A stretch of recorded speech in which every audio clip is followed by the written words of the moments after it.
Damn it. You're good, man. We're good now? Yeah. We're good now. See, I went through that whole thing and nobody got to hear how good I was. Thank you guys very much for joining us on our third ever Hunters Happy Hour. We have a special guest tonight. We have Ted the Surveyor coming to us live from deep inside the heart of Wisconsin's rough grouse country, I suppose. What are you drinking? What was that? Whiskey and water. Whiskey and water in a like a vintage bird-bearing cup. Is that what that was? Nice. Nice. Excellent. So we were going to try to do this on the Northwoods Collective YouTube page as well, but Larson kind of dropped the ball on getting stuff. So we're just going to be here this week. We may do the simulcast next week. Just real quick before we do get into whatever the hell we're going to talk about, we're not even really 100% sure what we're going to talk about yet. But go to the YouTube page you guys are currently watching us on and hit the subscribe button, please. Doug's got this figured out now. I'm going over to live. There we go. Well, cheers to everybody that's out there watching. Thank you for joining us for week 3. Yeah, we're calling this week 3, Tyler.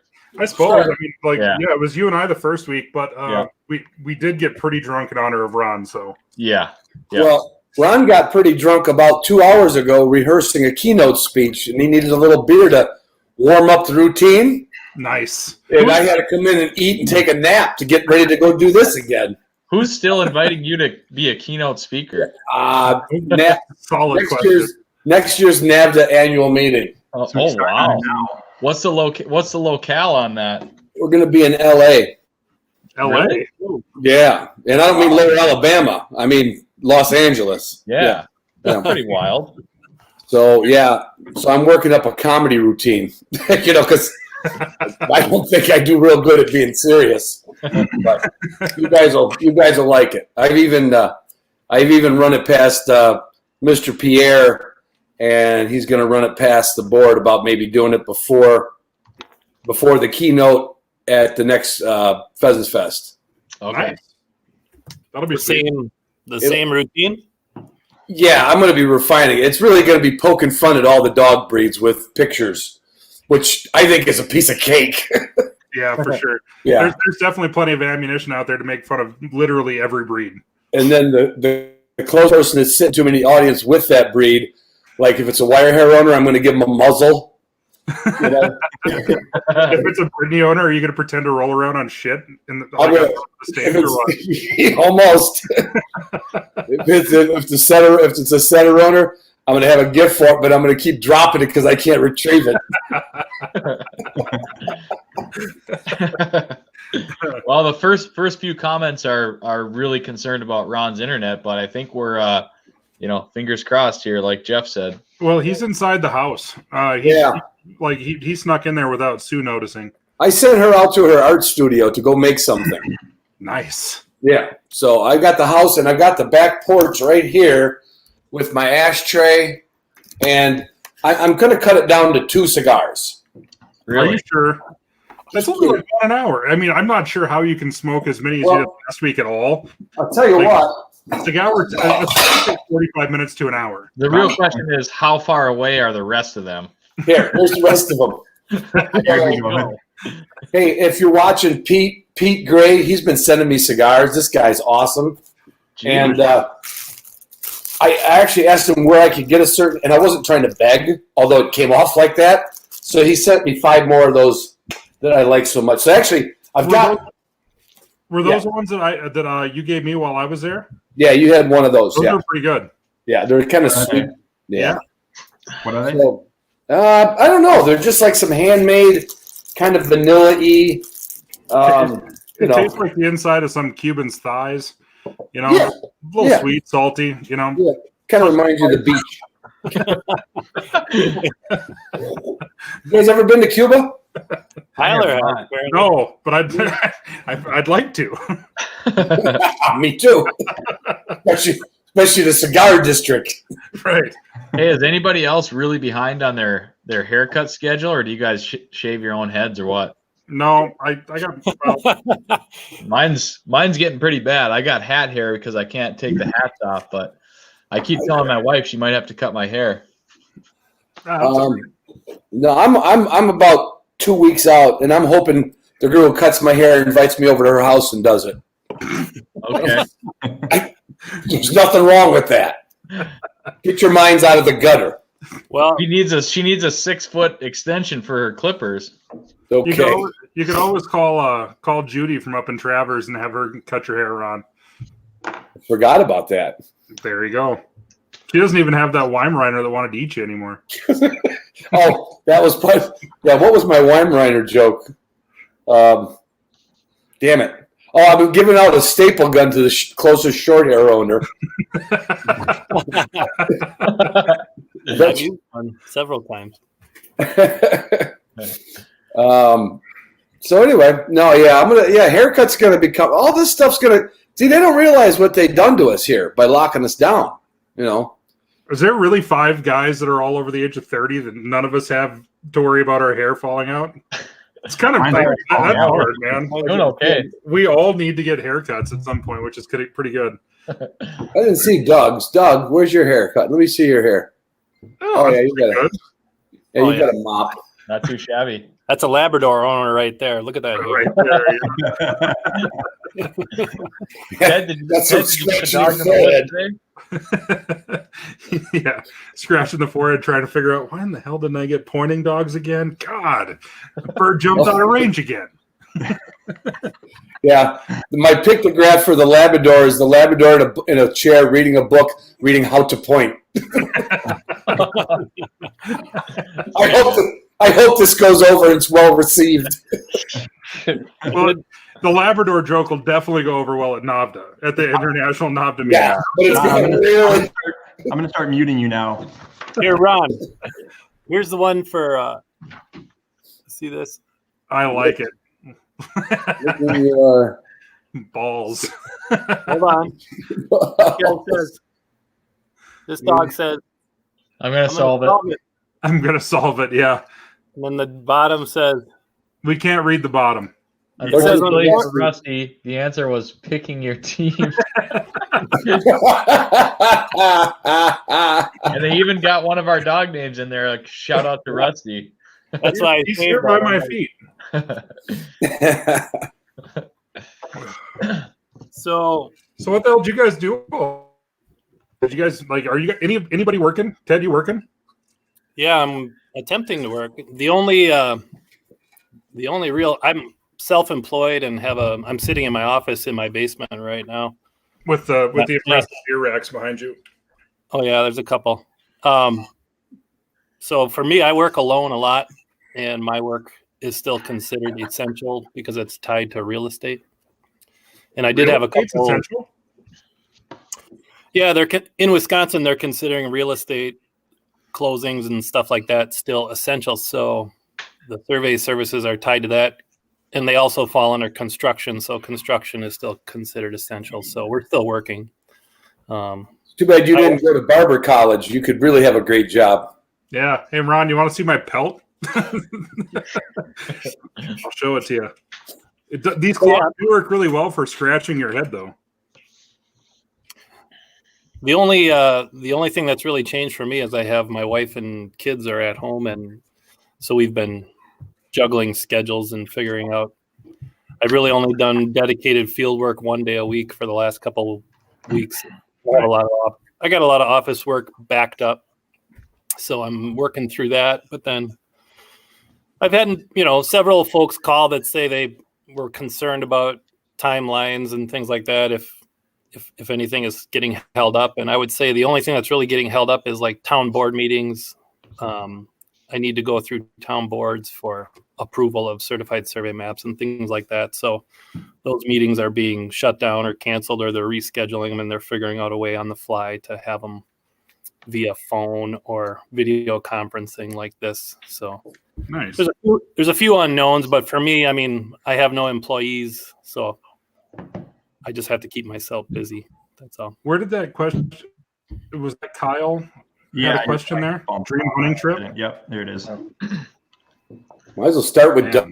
Oh, go right across in certain order. Yeah, I have mountain chucker hunting on my bucket list. So Idaho, or I've got to get a pointing dog first, but that's. I want to go out and I want it to suck really bad. I want it to hurt, and it will. That's what I'm hoping for. So the more it sucks, the more I think I'll enjoy it. I wonder if there is a guy out there who hunts chuckers with labs. I do know there was a guy who hunted chuckers with a husky mix. So there has to be somebody out there with labs. Yeah, was it Stevenson? What's his name? Was it Garrett? Garrett Stevenson? Gerhard Stevenson that you had on your podcast, Nick. Yep. He hunts with it's a collie, some kind of collie. Yeah, it's a collie. Yep. Totally different than a lab, I guess. But Bourbonese mountain dog or something like that. Yeah, I second the mountain, further west mountain chucker, quail, even the grouse in the mountain states. That's been on my bucket list for a while. I don't even like it. I don't like that term bucket, but it's something I wanted to do it before I turned 40, which is coming up very quickly. So just timeline of a good buddy of mine that we had planned a trip, Mike, who might watch this. We had laid the groundwork for an Idaho chucker, quail, sharptail hunt, and we were going to do it this fall, but he's in line to get a puppy, and the puppies might be being born while we're having this podcast, so that puts a puppy pretty young. What kind of puppy is Mike getting? Pointing lab. A Llewellyn setter. An English setter. Well, right. Paint. Depends on who you ask. Yeah, I think Mike would be fine with me saying it's he's looking at getting a pup from Kyle at Paint River Llewellyns. Nice. So I'm sure he puts stuff up every day, so the litter that's being born today is highly likely going to have a pup in it that goes to my good buddy Mike, who nice grouse limes on Instagram. Yeah, that guy's an animal. Did he have like food poisoning or something while he was up here last year? He did not feel well. He smelled like a sick old woman like the whole time he was here. I don't want to derail like the circular we're supposed to do. Right, Tyler's turn. Fair enough. Okay, so well, we'll come back to that if you want, but we'll get back on setters later. We'll put it this way: I bought Imodium AD at the. I've never stopped to buy Imodium AD for a fellow before. Yeah, that was. But mine has actually changed here in the last couple months. When I was down in Arizona with Newberg and Hank Shaw and all those guys, they were talking about doing a float trip in Alaska for ptarmigan, like floating down a river. Like Ron makes a face, but I think that would be pretty awesome.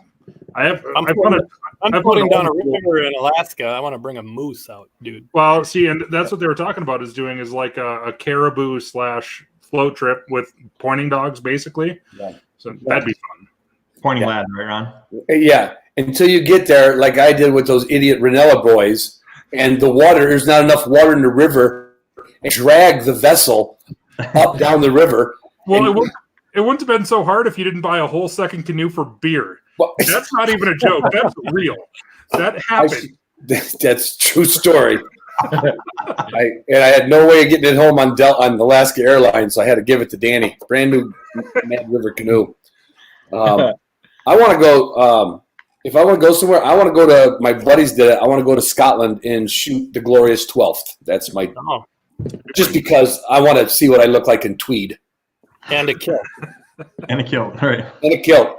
Not a lot of places you can hunt with a skirt on and not be made fun of. Yeah, probably. Other than Tyler's place. That doesn't mean when you come home, we're not going to make fun of you. A lot of ass.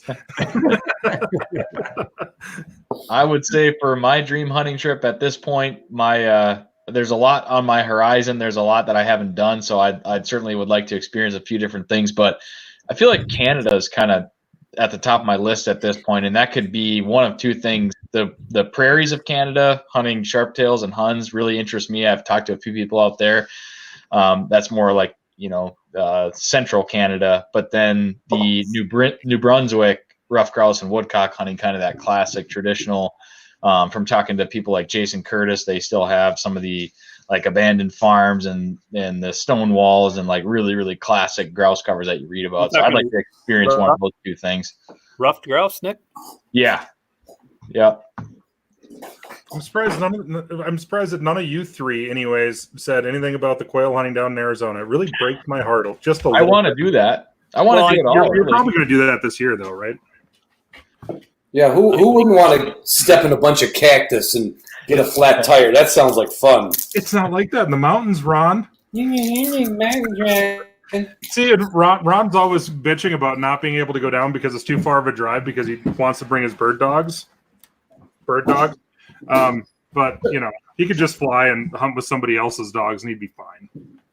Hey, I was gonna expound upon that, but the first on the list is the one I've been dreaming about a long time. Is that mountain, western Idaho or western Montana, Idaho, etc. Mountain quail, mountain chuck, or whatever. While I'm younger, but the Arizona quail really intrigued me because, if you can line it up to come down there late winter whenever all the other everything else is closed, yeah. Yep. That's really attractive, and that's going to happen. It might be on the radar this winter. I don't know. I'll be there. 25th of December until the 1st of February. I'll be there. I want to try to move this out to the porch. We're gonna. Who's keeping track of how many he does? That's Cigars number number one. Getting Number fired up. one, yeah.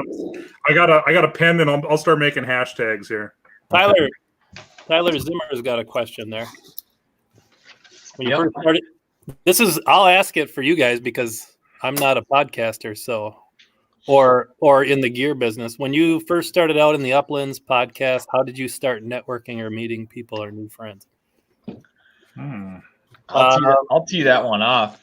It's actually, I mean, it sounds kind of stupid, but honestly, I was pretty one-dimensional as far as an upland hunter goes before really got on to, I mean, it was kind of like the timing in my life and getting a bird dog too that really opened a lot of avenues for me. But social media really helped me out. I mean, that's in podcasting and in upland hunting. I mean, it's kind of funny like that you got Ron Boehme, Tyler Webster, myself on here. Like we've all been connected to each other. Ron was doing his podcast well before Tyler and I, but ours got started at about the same time. And I remember he and I would touch base at that point and start talking, and we all kind of know each other now because of the podcast and because we've seen each other at different events. And it's I haven't been too shy about reaching out to people that I want to connect with, and it's actually led to a lot of cool stuff. I mean, I've hunted with you, Tyler. I've hunted over in Michigan with people that I met through social media. I mean, that's been a big part of it. And it kind of sounds dumb, but again, it really shrinks the world, especially when upland hunters they're a tight knit community, but they're spread out everywhere. Well, and since Ron's over there, I'll blow a little bit of smoke up his butt before he gets back because, like, I started driving around for work. I literally started. I found Ron's podcast on his 3rd episode, like right after he started, and I was listening to him. And I mean, we all know Ron now, but I could even tell instantly just listening to the first podcast that he was completely full of shit. And I needed to talk to that guy. And he was also just really fun, And so, like, back then, I mean, things have changed a little bit now just because I didn't know anything about podcasts back then. I didn't know anything about any of the other podcasts that were out there. And I was just tired of listening to the radio, basically. And so I just started typing in different things into my search engine in podcasts or whatever. And I found Ron. And through Ron, and God, I wish he wasn't on here right now because I keep giving him a compliment. It's okay.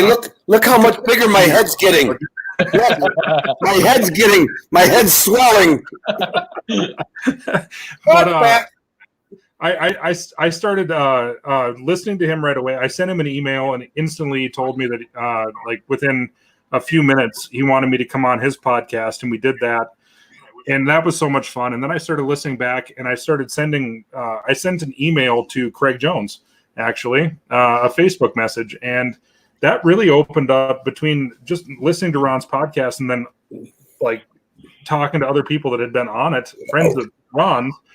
It actually really just kind of opened up my whole world in bird hunting because I'd never left North Dakota before that, ever. I'd never hunted anyplace else because I used to say, "Why the hell would I leave here?" But then you leave for friends. That's why you leave.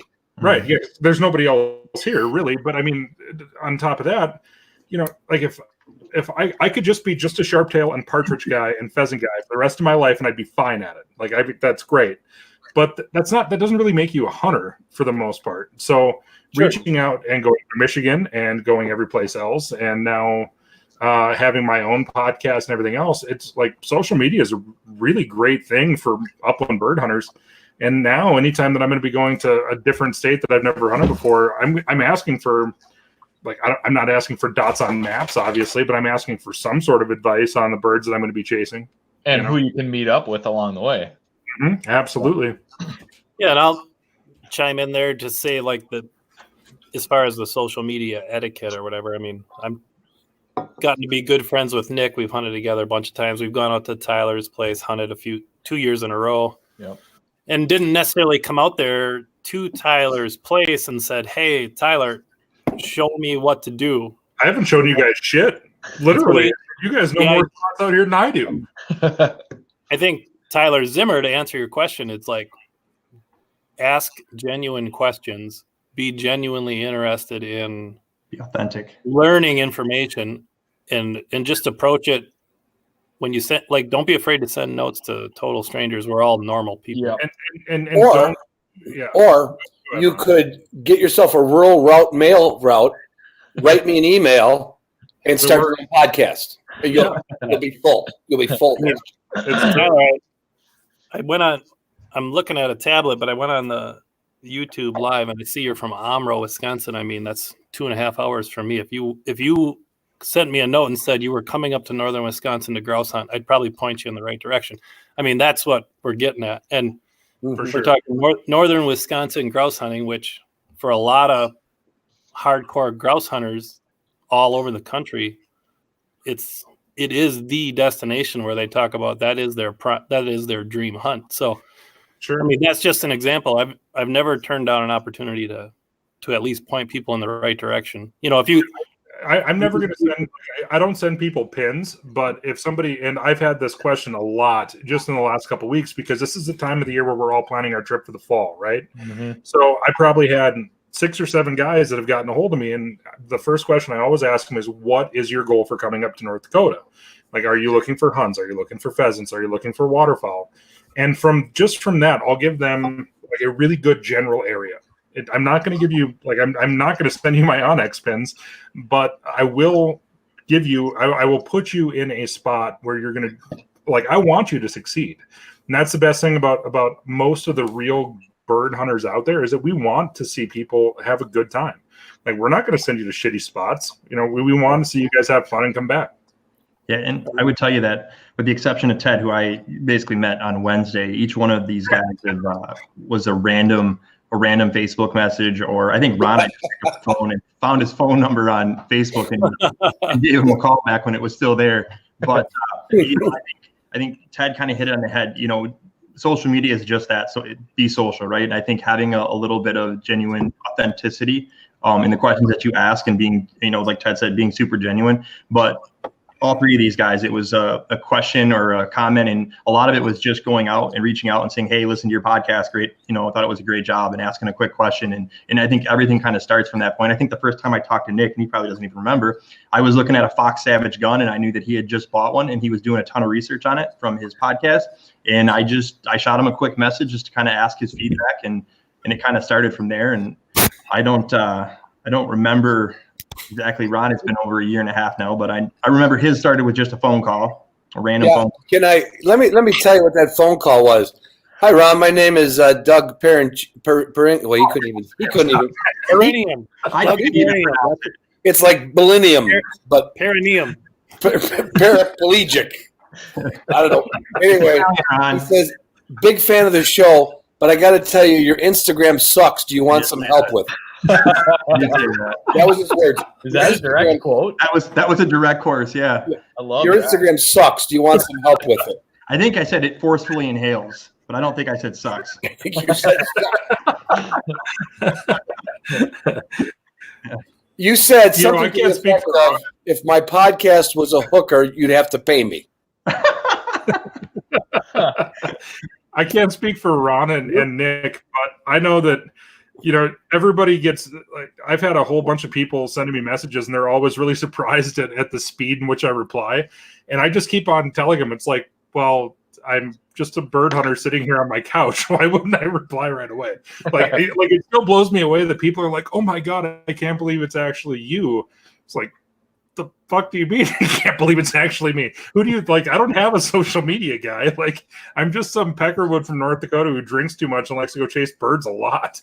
So like, you can send any one of us a message and we're going to answer you as honestly as we can.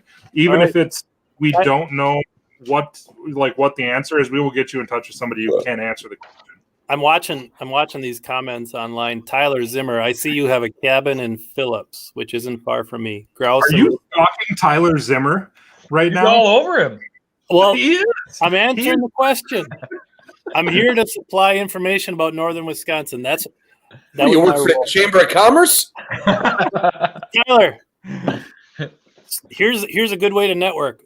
Shoot a couple grouse in Phillips, Wisconsin. Post a few pictures to say, hey, I shot these in northern Wisconsin. You'll have a lot of guys from Kentucky, North Carolina, all those kind of states, Indiana, Ohio. They're going to start sending you messages, and you'll be networking in no time. So there you go. Let's move on. All right, let's go round table on this one. Scariest moment with a bird dog. I'll start because mine.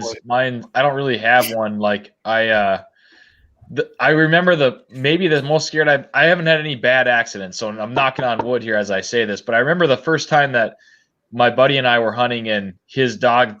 We were grouse hunting, and his dog jumped out of the brush, and he has a Spinoni, actually, Ron. You probably like that. He had his Spinoni had blood all over his face, and neither of us had a ton of experience with bird dogs, and we had no idea what was going on. So, I mean, we basically thought it was over. The dog was dead. And sure enough, it was like a small, tiny little nick on the tongue, which now I've seen that a number of times. I've seen it on the ear. I've seen it on the tongue, seen all that stuff. But I remember being very, very scared until we figured out what was going on. And that was just due to lack of experience. But I haven't had any major accidents. So that's good. I would say, I've lost a lot of dogs and they've come back and lost them overnight. Those are boring. But I was out at the NAVTA training grounds 20 years ago with a black wire hair by the name of Haskell, who was out in the weeds visiting with a fawn. And the fawn's mama came running across that 40-acre field dead straight at me. And I had a German short hair named Queenie, and I thought about picking her up and using her for a breast guard shield. So when the doe started going like this, that it would hit the dog and not me. And she ran a couple circles around me, and then she heard the fawn one more time, and then went out and kicked Haskell's ass for introducing himself to the fawn. So that's a good one. Nice. I've had several actually. So just one. Most of them, thank God, have not been my dogs. But I did see probably the scariest one. I thought that we were going to actually lose the dog. There was a guy with it's okay. So when you're naming a bird dog, just going to give you a little tip. Don't name it something you don't want it to turn into. Just putting that out there. This guy named his short hair Dozer, and that's what this freaking dog did. It just, without thinking, it would just run through whatever it was. And that dog ran through a barbed wire fence, and it cut that vessel right in the front of the arm. Yikes. And that thing started spraying blood like 5 feet. I mean, it was unreal. We saw what happened. It wasn't very far away from us. We got pressure on it, got it to a vet. Dog was fine. But if we went to, if that dog would have been 200 yards away from us, it would have bled out before we got there. It was that bad. Yeah. And then the other one was just this year.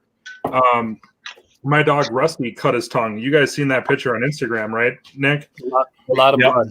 Yeah, white dog covered with blood, and I couldn't tell where he was bleeding from. I couldn't tell if it was in the throat or I didn't know. And finally, I called the vet in the field, and the vet's like, how's he acting? I was like, well, he's sitting here and he's watching pheasants flush and he wants to go and chase them, and I'm making him sit here. He's like, okay, Well, then it's not in the throat. It's going to be in the mouth somewhere. It's going to stop bleeding in about 2 minutes. Put him in a box and continue hunting. I was like, really? But before we got him back to the truck, stopped bleeding. He rolled around in the snow a little bit, opened it back up again, rolled around in the snow some more, ate some snow, got in the box. He was fine. But the one with the artery in the front of the arm was pretty scary. Yeah. I've had some real tragic experiences with bird dogs early in my life. I don't want to dive into the ones that were bad. Yeah, Right. I stayed off the tragic, just scary. Yeah, but as far as scary goes, not bird hunting last spring or last Christmas. It was at Christmas. I had my in-laws here. They were staying with us over Christmas, and we live on a dead end road, and there's 3 other places past our road, and there's 2 driveways that are fairly close together. And I watched she's now 5 years old, but at the time 4 years old, short hair, prime, just coming into her prime, great bird dog, Tika. She was across the driveway, and we were out for a walk with a family, and this is how quickly this stuff can happen. We always mind the roads, et cetera, but of course it's low traffic, low risk, but it's a downhill portion of a road. Snowbanks were high. It was Christmas, and we were all out for a walk together. The boys, my wife, in-laws, and my Tika was across the driveway, the neighbor's driveway, and I heard the car coming. My instinct was to call her, of course. She was across the road. She threw her head up, looked at me, immediately started coming, and I knew it was going to happen. Saw the car come over the hill, bam, hit her full on broadside right in front of the car, and I, of course, thought that's it. And this isn't a bird hunting story. I don't want to bring it on too bad, but I will tell you what. I was pretty damn happy when she jumped up and ran to me, and overall, no problems whatsoever. Wow. But I should. It's amazing how tough those dogs are, man. Yeah.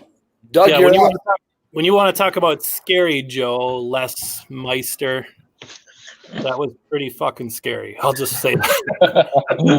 I mean, I saw the door closing on her life right there, and when she jumped up and ran to me, it was like, all right.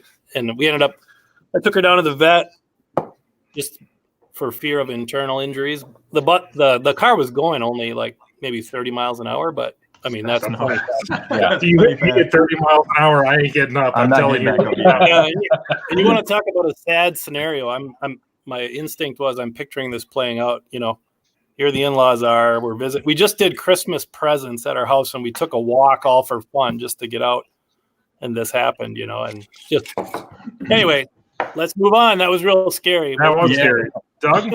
I'd say I'm what you would call an adolescent when it comes to running or hunting with dogs. So I've only got, I think 5 years of, hunting consistently with a dog. I had, a labs as kids that I would thought we were hunting, but the only real scary moments are when the dog kind of disappears for a few hours chasing down a deer or something and they disappear. Those are probably some of the worst. I've been pretty fortunate not to have any bloodshed or, rather scratches on the tongue and stuff, but nothing to write home about. Just a couple hours of missing, and they were back home before supper. Yeah. But I should probably do a podcast on all my stories. Oh man, it would be a downer, but I mean, people don't even know half of them. I know Nick and I have talked about this.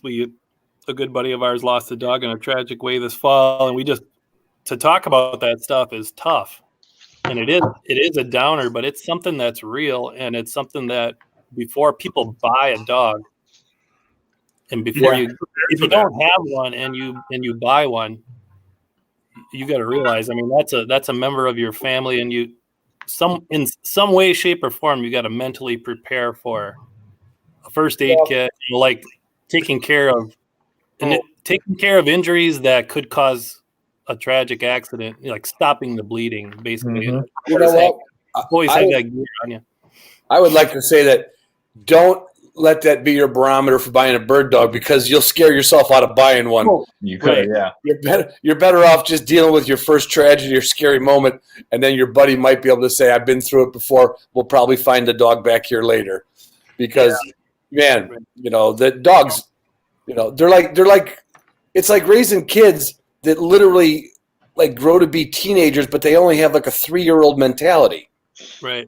Right. I mean, there's a couple things though. First of all, any of you guys out there that are on your first bird dog, remember that these dogs are a lot stronger and tougher than you give them credit for. So there's a lot of things that they're going to be able to shake off that you would never believe. So like, you need to make sure that you kind of calm yourself down.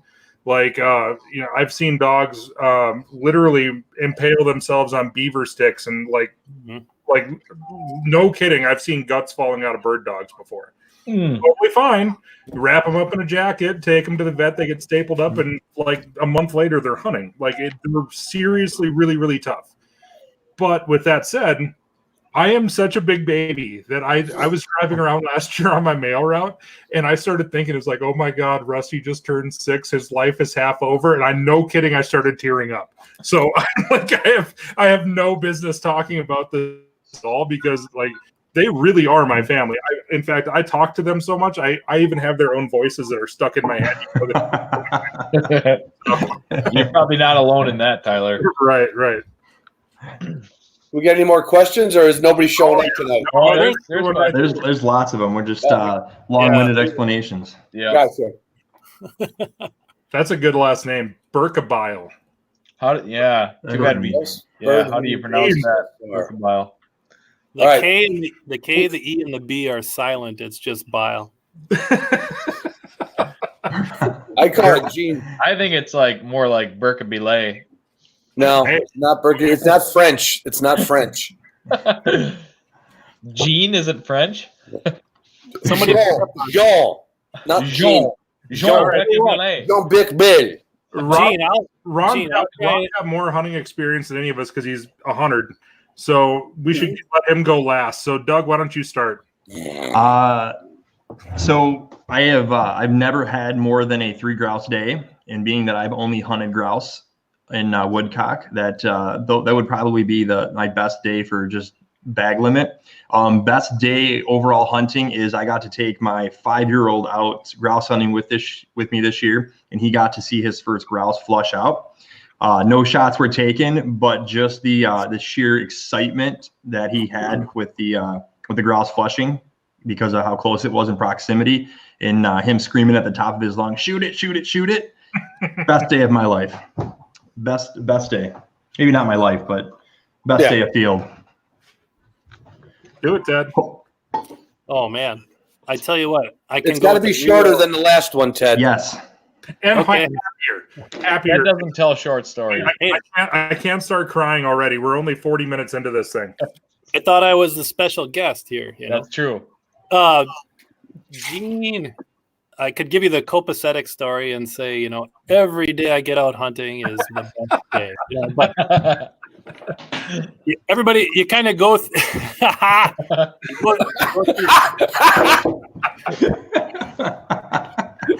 go ahead. You go through phases, and That's funny. so the first time I ever hunted prairie birds, so I had been out to South Dakota pheasant hunting several times with a family group in the what I would call traditional way of hunting pheasants. I had pointing dogs, and I was in the minority. It was a lot of fun, but I was always looking for opportunities to get away, to get one-on-one with my pointing dog hunting pheasants. Anyway, hunted South Dakota. We had access to private land. We were shooting a ton of pheasants. And one day we finished up hunting within an hour with 9 guys or something like that. It's a good day. And so I knew of a place to find sharptails and prairie chickens within a couple hours. And it ended up being like 3-hour drive from where we were. And just on a whim, so we shot the limit of pheasants in the morning, as soon as it opened. We weren't there at the opener. It was later. It was in November. Drove 3 hours, dropped the dogs in an unknown area. Very first time ever hunting sharptails and prairie chickens. And on the first walk, shot 3 prairie chickens within the first 45 minutes. Chickens in South Dakota, too. That's tough. Yeah, I won't get into specific spots, but there's not Good. many. Tyler, you're up. Yeah, go ahead. Well, I got to have a long answer because Nick just got up to go and pee, I think. No, you don't get a long one. Oh, He's back. okay. Had to turn off the baby monitor, guys. Fair enough. Gosh, there's been a lot of really good days, and I've been sitting here listening to these two talk, and it's got to be this last year, and I'm not saying it because of anything else, but Mearns Quail have really kind of gotten a special place in my heart in the last couple of years, and I got to shoot my first limit of Mearns Quail this last year over my little setter CJ.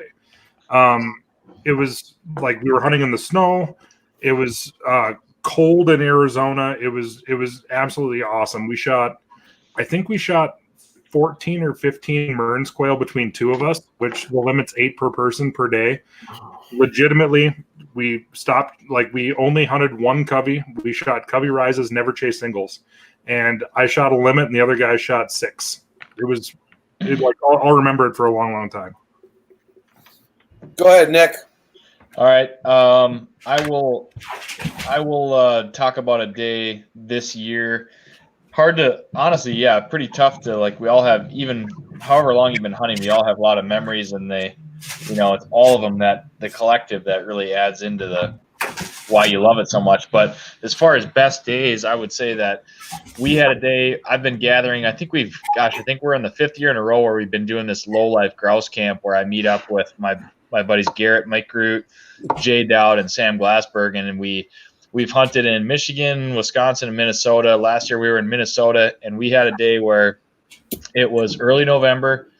So I like to think of that as some of the best grouse hunting there is. There was no snow. The temperature, it was one day of our 4-day trip. It was probably 40 degrees. The winds were minimal, just perfect. All the covers down. You can be out in the woods all day. You can walk wherever you want to go. The grouse were plentiful last year. We had awesome hunting. We walked a lot. We earned it. And when we were back at the cabin having drinks and celebrating, it was just one of those days where you kind of kicked your feet up and kind of said, that's what it's all about, guys. And the camaraderie at the cabin at the end of the day. So low life grouse camp is something that I look forward to every year. And that was a hell of a day this year. Thank you, Ronnie. Well, good. I can't say the same thing. There's no such thing as a best day, but really a favorite day was my daughters. I signed them all up at a PF banquet, and one of them won the Carl Malone Youth Hunt, and we got to go on a quail and pheasant hunt in Kansas when they were 15.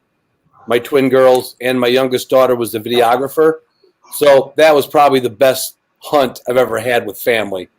And then really my other best one that I remember, or favorite, is my just flat out first trip to South Dakota, coming from never being in the prairie and being able to drink and drive all over that place. I'm sorry. That was 7 years ago. It was legal. Okay. It was legal, but no. Limitations. First trip to the Dakotas, because coming from Illinois or Michigan, you just never saw that horizon like that while you're hunting. And that's always a great memory. So, favorite days. Yeah, to build on what Ron said, I mean, I know I tell long stories, but beyond... Yeah, you're not even answering a question right now. Beyond that individual day, to get out with family, I've got 2 young boys, and I've got a soon-to-be 8-year-old who has been hunting with me since 3 years old, meaning walking along in it.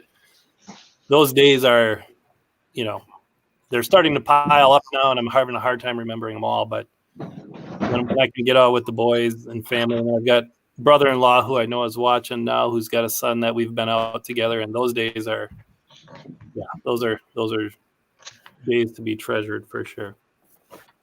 Ted and Nick got a question here. Ted, you want to take it first? What is your overall thought on grouse numbers this year in Wisconsin and Minnesota? What do you foresee for next year? From Zach Schuster. I've been really pleased with, even when we had the down year 2017 with the West Nile virus scare, I think I was lucky to hunt in an area that didn't get affected as bad as other areas. So for me, grouse numbers have been consistently rising on that the expected peak of the grouse cycle, if you will. So last year, this past fall, I saw more birds than the year before, and I saw more birds that year than I did before that. So, and based on anecdotal evidence this winter I spend a lot of time in the woods for work, and I live right in grouse country, meaning I can walk from my door, and when I take the dogs for walks, they find grouse. We found grouse today, walking from our house. That I saw a lot of groups of grouse this winter. And I saw a fair amount of predated grouse as well, which is a good thing too. So I think grouse numbers in northern Wisconsin are looking better than they have for the past few years. But of course, it all depends on where you're going. So Ed, just real quick. So is it 10? And if so, what are the good years typically on the cycle? Well, I don't want to stomp on Nick before he gives his opinion, but typically speaking, you're looking at the years that end in a 0 or a 1 is supposed to be the peak in northern Minnesota and Wisconsin. 9, yeah, like right now, 9 or a 0 or a 1. That's just look up Gordon Goulian's research if you want to learn about the grouse life cycle in Minnesota and Wisconsin. It changes based on where you're at, but really we should be in the peak right now. Yep. Yeah, I'm going to basically echo a lot of what Ted said, but as far as the cycle goes, the cycle is absolutely a real thing in that it's documented in the drumming counts like significantly enough where you can legitimately see 10-year for decades.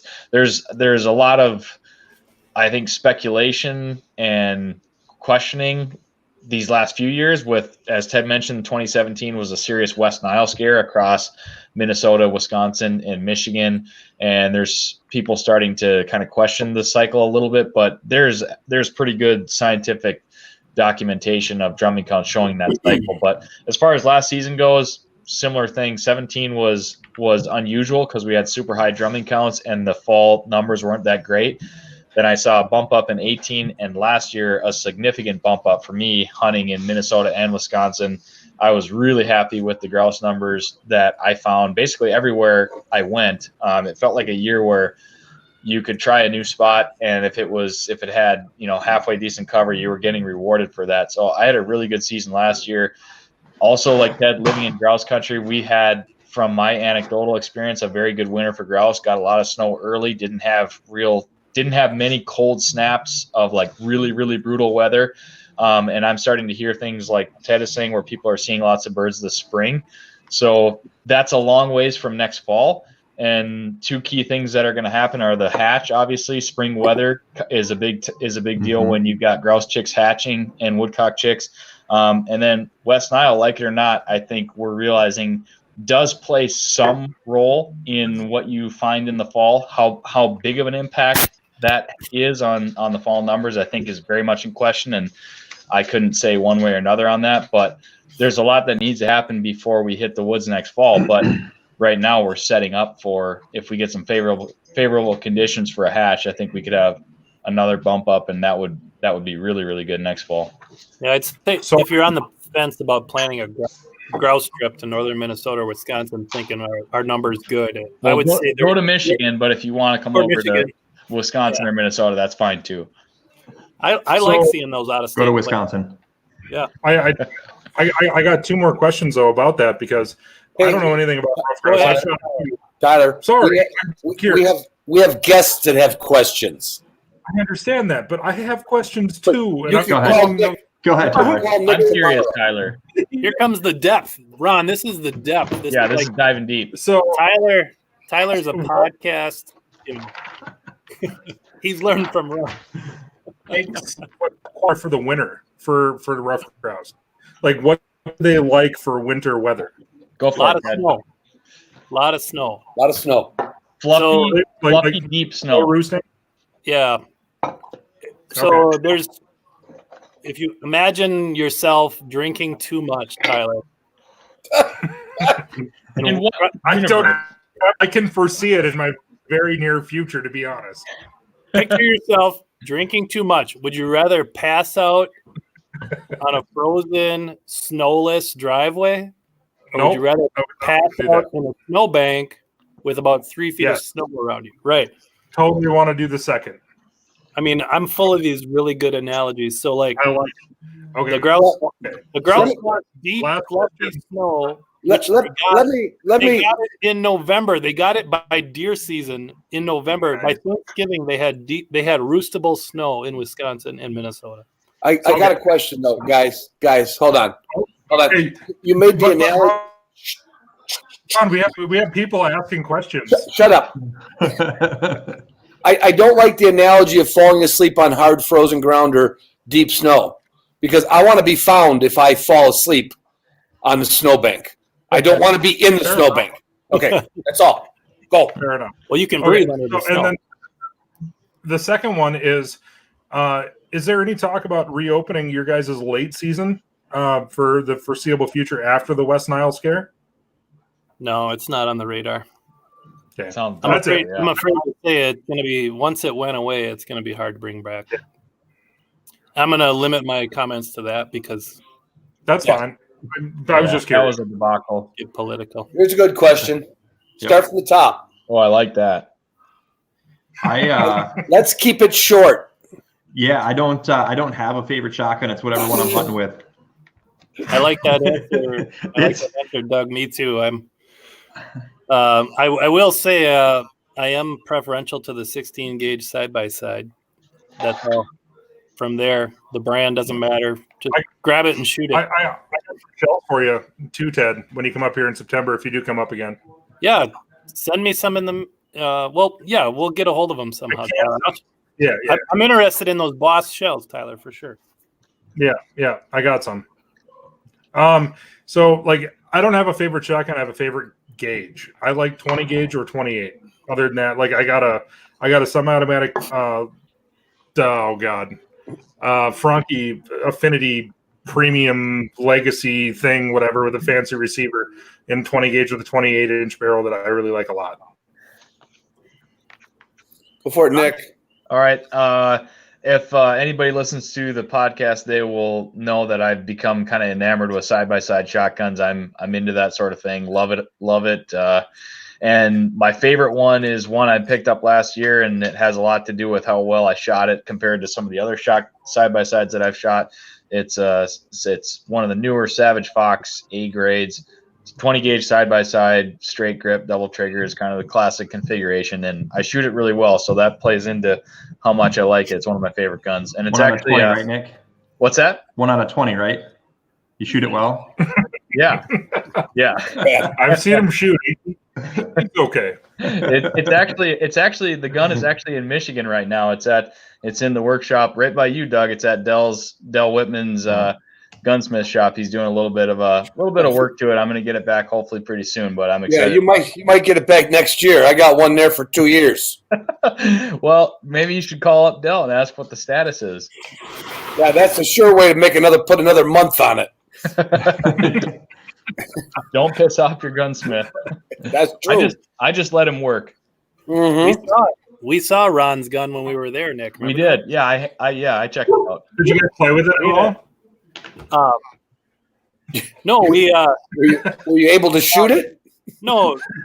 No. We took it to the sporting clays range. No, Dell had a rack. He had a rack of what was going to get worked on next, and we just moved it to the back. That explains my dream. I like what Pat's got here. I had a BSS. Those are nice. Al Harmeyer told me that's his favorite gun. I found a 20 gauge. I shot it wonderfully, and I sold it to a friend who wanted it for his kid. But did you say what gauge it was, or did I miss that? it was a 20 BSS. And then my best buddy in Virginia has been shooting a Satori since he was 18 years old, and he's 66. But my favorite shotgun is a Boswell 1909 12 gauge. Yeah, Charles Boswell that my buddy Bill sold me, and that's the guy who got me started on double barrels.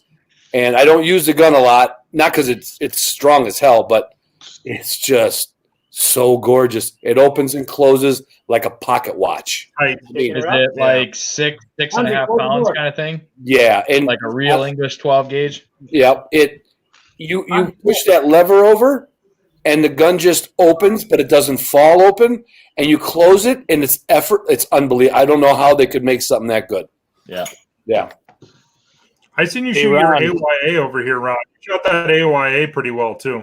I like that gun too. The only place I shoot it is out west, so I don't scratch it all up. No. Right, it's a beautiful gun. Which one's that?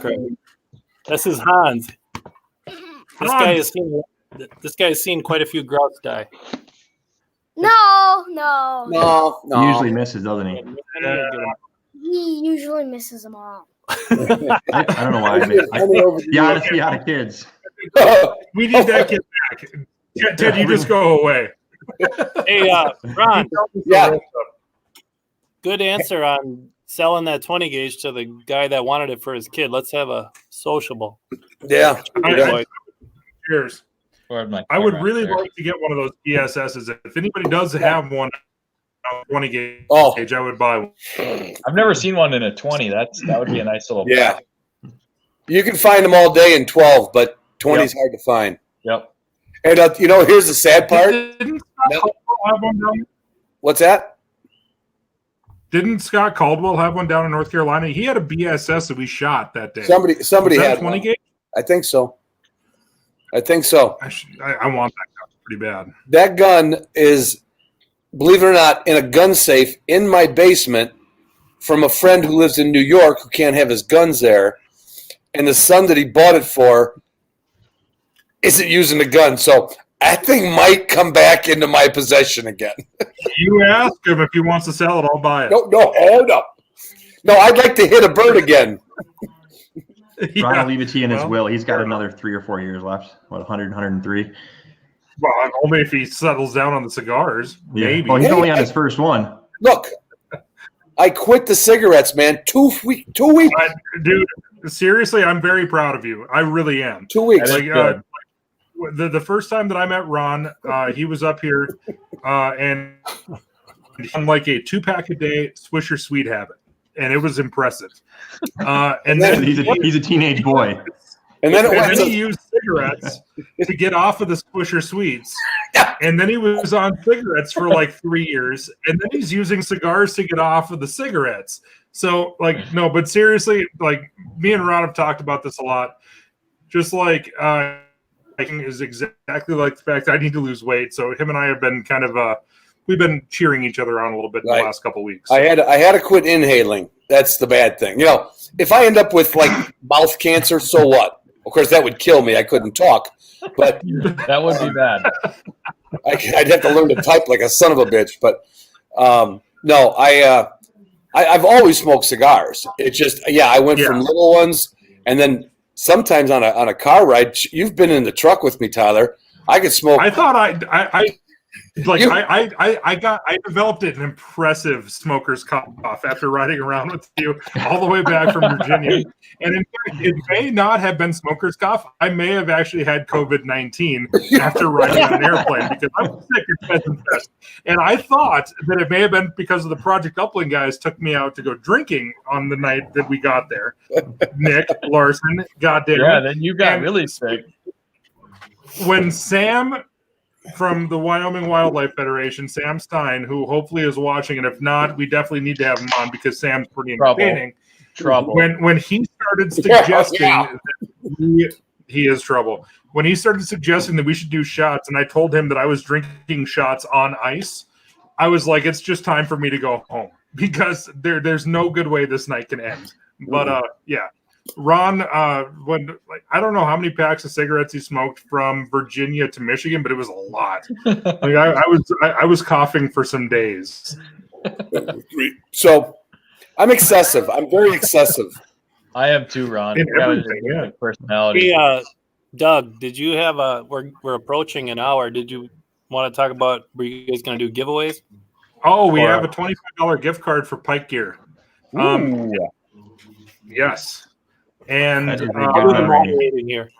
God, you're good at that. We just need to have you here every week, really. We need an adult. We don't have any yet. But we do have a $25 gift card from Pike Gear, and we decided to let our guest Ted. So we're going to do Don't that. ask it yet because I got to scroll all the way down yet. I was just going to say we were going to do that at the hour mark. Yep. But let's wait 15 more minutes. And first of all, Todd, how good is your setter? Look at that dog. That's a handsome dog. Hey, I have him sleep on. See this? He's sitting on Another the bar good stool. dog. He's sitting on the bar stool next to me, and I got a share over here trying to Here, retrieve the I got it. Vanderbilt. I got it. Oh, sorry. I got it. I got it. Doug, I got it. Doug, just decide what time we're going to do the giveaway. Let's do it. 15 Let's minutes. just call it 9:15. 9:15. Yes. We'll get this next question knocked Hey, let's out. ask this question. Yeah. Yep. All right. I'm yakking, so we'll start my way and go back the other way this time. Go for it. As you have hunted over the years, how long have you been lost in an area? Maybe an hour probably. I mean, because believe me, any more than an hour, somebody would be hearing me scream like Mary. I could get lost in a section, like, and a section's only a mile, and it only takes 20 minutes to walk a mile. I can get lost in a section, so I haven't been lost for more than an hour. Take it away, guys.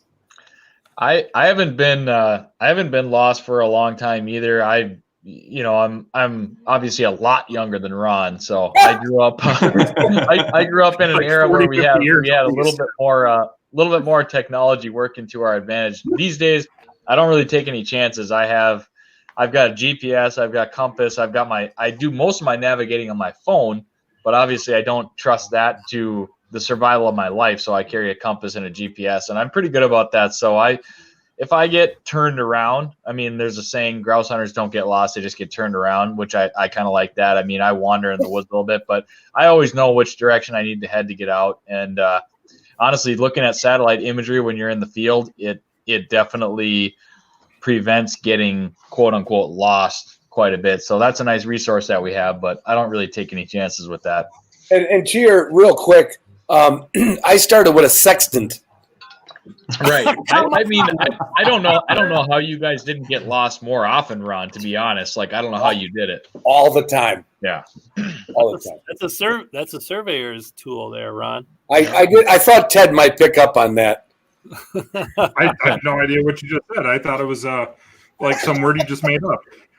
So the first time I was over in Michigan, being a prairie boy, I literally, like, it was day 3, and we're driving. We're just following Craig Jones and Paul and everybody else. And I looked over at my buddy Mike in the passenger seat, and I said, "Huh?" He said, "What?" "God, I thought we were going south." He said, "No, we're going north." I said, "No, actually, we're going west." Like, I finally found the compass on my truck. I had no idea at all where I was going. So, Let's see. Long and short of the answer is that 3 days, no idea which way I was going at all. I just followed the edge of the cuts. So, well, working as a surveyor, I'd be embarrassed to say I've been lost. I will say that I've never been lost. I only just didn't know where I was for a short amount of time. We'll put it that way. I had my mom's dad, or my grandpa Merlin, used to say that. He's like, "I've never been lost. I just didn't really know where I was for a while. Sat down and figured it out." Yep. That's all I'll say about that. I think the longest that I've been lost is about an hour and a half in the Pigeon River. It was when I first started grouse hunting. I didn't use any tools at all.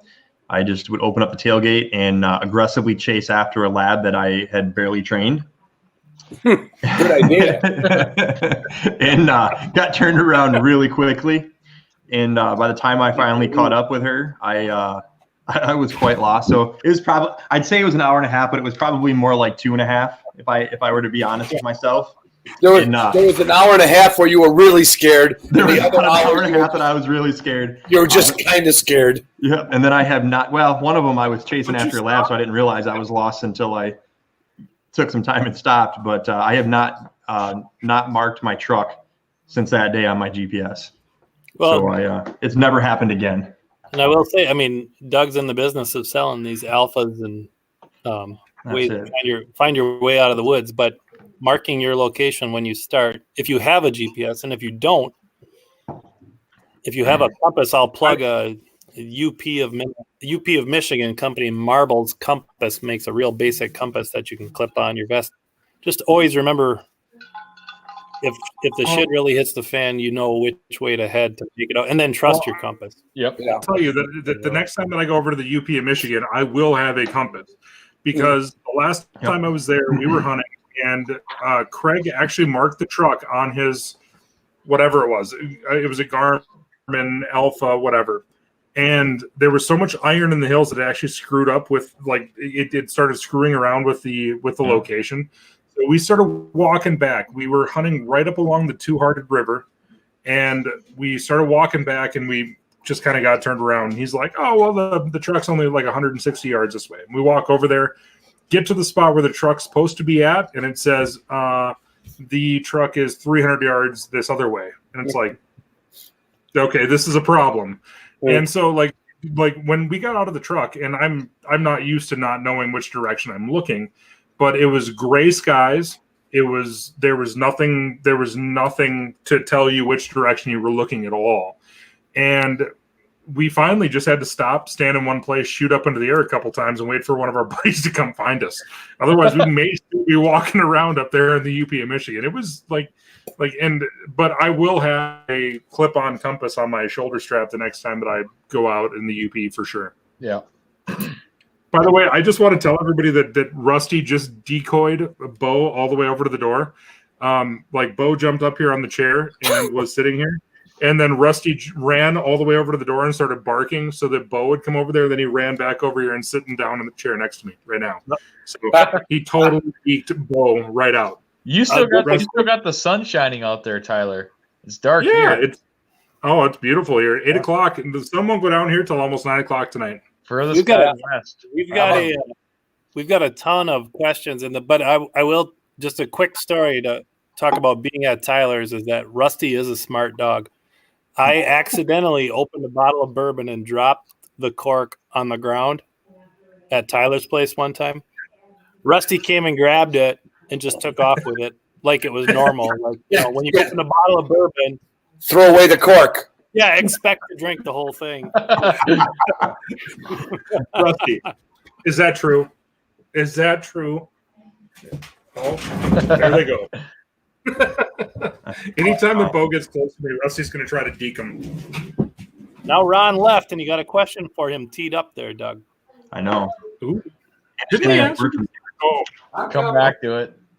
A quick plug: Marbles Compass, UP of Michigan business. Same company that does the knives. Somebody and the axes. Somebody asked that. Yep. Oh yeah. Rapid River. This one for me? Okay. Yep, this one's for you, bud. Well, you know what? I really shouldn't comment about cockers versus Boykins yet, because I haven't done a lot of hunting with the cocker yet. But I will say that this year, if you bring this question up, Ben, next year I will be able to wax poetically about the cocker in the grouse woods, in the uplands. So I've only met my buddy Tom's Boykin, and it reminded me of a Spinoni. That's the meanest thing I've ever heard. Yeah, I'm just being honest. I mean, it was a young dog. It was just like, doo. So I'm going to say cocker versus Boykin only because of my little bitty bit of comparison. But I will tell you, you'll hear a whole lot of stuff coming up. Jordan Horick up there from Cato Gear has Taffy right now, and I miss that little girl. She is up there getting trained. She's getting her blinkers, brakes, tail lights, and headlights and steering wheel installed.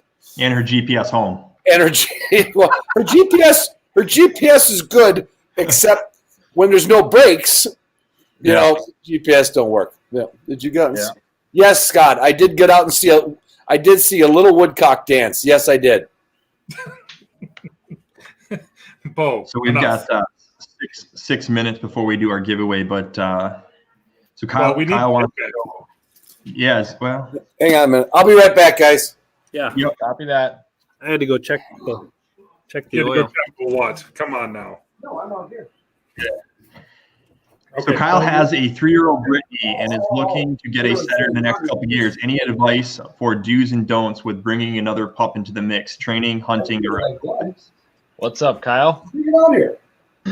Come on. Well, We actually, Doug, you'll remember this. We had a question last week that was similar to this, not to assume that everybody saw that, but we did talk about basically younger dogs and older dogs and introducing them. And the general consensus from this crew, and people can add in, was that, there's probably going to be times where you run them together just due to time constraints, or you're only doing one walk that day, that sort of thing. But I think everybody kind of agreed that you want to give your younger dog the opportunity to develop on its own and develop its own independence, its own prey drive, its own hunt. You want to put the younger dog in your best spots where you have the most confidence that you have in finding birds. Give that younger dog a chance to get the best exposure possible in those early formative years, whereas your 3, 4, 5-year-old Brittany kind of knows the routine, knows the drill. He's your go-to. He's going to be able to go find a bird where you don't think you can find one, that sort of thing. Yeah, I'll just kind of echo on top of Nick there and just say the way that I generally judge it is that as soon as I see that puppy start following that older dog, never run them together again.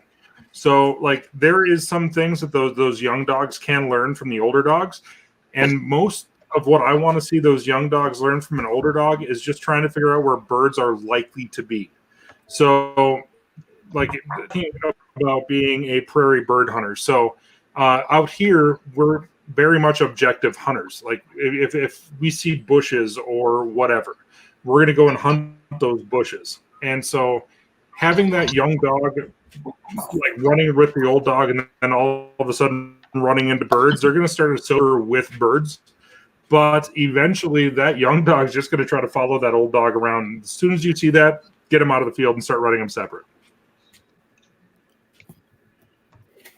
Okay. I like it. I'm not going to tell you guys anything about bird dog training. I don't know much. I just take my dogs on wild bird every day. So go ahead. Best recipe. The only thing I will say is if you're thinking about a puppy and you think you're going to figure out the best timing, just get the puppy. There's never a best timing. Yeah. Other than two puppies at the same time is probably not a great idea. And definitely not litter mates. But Ron's giving a double thumbs down. But yeah, Jeff Street drinking the hams. That's right. That's my signature. I got Nick on hams. He won't admit it. No, I had one. He drank it last week. Yep. Wow. I started with one tonight, but I switched over to the gin. All right. So we are. There is a ton of questions. Yeah, right. Yeah. So do we want to just go ahead and do our giveaway 2 now? minutes before you answer the trivia. Right. Okay, I'll do a teaser right now. So I'm just going to show these. It has to do with that. There you go. Okay. And I'll rotate these. Are those coffee saucers? No, they're coasters, Nick. Oh, coasters. My bad. Okay. I think we might have answered this one last week too. Yeah. Well, if a guy took 2 or Similar question, but that's a good question. Because he actually asked about woodcock. Yep. So I would say, again, this depends on where you're going to go. So I'll just say that I'm talking about Minnesota, Wisconsin, your classic woodcock hunt. If I was going to take 2 weeks to look for woodcock specifically, I would be. It's hard for me to parse out woodcock and not think about grouse hunting at the same time. I would tell you the last 2 weeks of October are my favorite. But if you're just wanting to do woodcock and maybe you want to have the best possible weather, the middle 2 weeks of October would do you very well. You're going to be right over the start of the flight, the end of the flight, all that sort of stuff. You're going to find plenty of woodcock. So the middle two, sliding slightly towards the end of October, would be my favorite time to be hunting in this region. I agree 100%. The northern Wisconsin, as a rule, it's the second to last week in October is when we start to see our local birds go. And then when we start to see flight birds from northern Minnesota, Canada, etc., come down all the way through early November. So I think if you throw a dart anywhere in the last 2 weeks of October, you're going to hit flights somewhere. Yeah. If you go later into October, you run the risk of missing. It's going to be boom or bust. If you come in like mid-October, you're going to still find local birds, but also have the chance of hitting the flights where you're going to find 60, 70 birds in a day. Yep. If you're hunting local birds around here, pretty regularly can find 15 to 20 birds a day pretty easily while on a grouse hunt, 3-4 hours. If you hit the flights just right, I mean, you're talking 60 to 100 birds a day. Yep. You're hunting 5-6 hours. Good question, Hillbilly for life. Yes, sir. Hillbilly Hans. Oh, he did ask. He did ask what we were drinking. I think we've shown that quite a bit. I've transitioned over to old gunpowder I'm rotating. Irish What? gin. I drink one for water and then a Perrin Black for beer. Tell you what, these are going down pretty easy. A little too easy. I started on whiskey and I switched to beer because, whiskey before beer, you're in the clear. Is what they say. That's what Tyler says. All right, so we are at 9:16 now. So what we're going to do is, let me scroll all the way down to the bottom of the comment so I can keep track of it, is Ted is going to ask a question in regards to the little prop that he showed out. The first person with the answer that I see posted up, so it'll be super easy to figure out the winner, will win a $25 gift card to Pike Gear. And so we'll have Ted go ahead and ask his question, and I am watching. Let's Thank you, see if we Pike can. Gear. Yes, thank you, Pike Gear. Don't forget to go over and Yeah. give some love it. Everybody's familiar with the white flyer, your typical clay pigeon used for trap, sporting clays, all of the above. Can anybody name the first person to name this type Oh, Of- yeah. Okay. of clay? The specific type. We're looking for the type of clay pigeon. Go ahead. We're going to get specific. Oh, there it is. Randy. Gonna answer.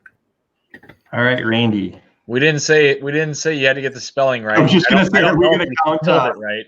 Are we going to call? We're going to go for spelling, I'm but pretty sure the spelling it's French. I'm pretty sure, but we won't have. I don't think we need to get specific on No. spelling.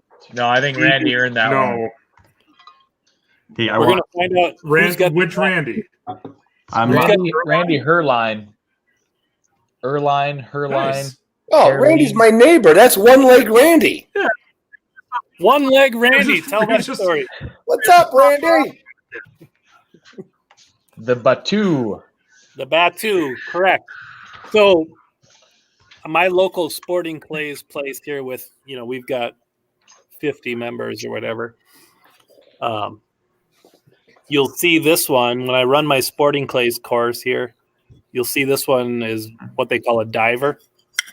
So the clay will come out flat, and they've positioned it such that you're staring right into the setting sun if you shoot in the evenings. It comes out flat, and then all of a sudden it'll turn and then dive. Boom, and goes straight down. That's what those are I known like for. trips So, that work. But Yeah, it's I fun. just like I compete with the dogs real quick because that's kind of what I do. But you guys are talking about the wood. Since you guys are right off this, go and type in milkshake. Just saying. That's all. Watch on YouTube all day long. I can already picture in my mind exactly how that looks. I saw a I quick asked comment Doug about earlier if he actually.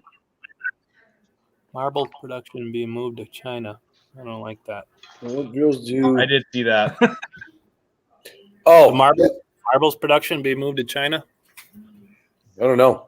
I think he said that they had, but Do we want to answer this? What drills do you do with your dog during summer? Hey, Um, I was gonna Probably say, like mostly rifle and bayonet. Serious question. Oh, yeah, oh, you might need a little bit more information. What kind Ron, of you're- dog do Ron, you're the run in? dog training expert. all right. People are relying on you for good information. noted know what? expert. I do not.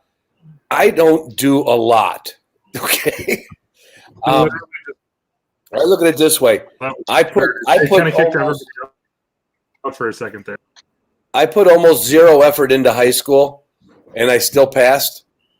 And I put about that much effort into my dogs, and up till I got the Broncos, they still hunted. So, I don't get real serious. I mean, I used to, and it would just be like making sure they got 20 minutes a day, or if they couldn't get 20 minutes a day, a half an hour 3 times a week of just a good hard run in a field, but not overheat them because it's summertime, But I don't, if I take them swimming, it's only because I felt like getting wet myself. So I'm not it's just an honest thing. I don't do a lot of dog conditioning because honestly, I just don't. I just don't. I mean, some people are religious about it, and their dogs are probably healthier, and they'll run harder on opening day. And I'm like that, kind of like, yeah, you know what? After about 3 or 4 weeks, the dog will be in shape, like me, So I hate to say that, but I'm not real regimented. My answer I would say, I'll go ahead.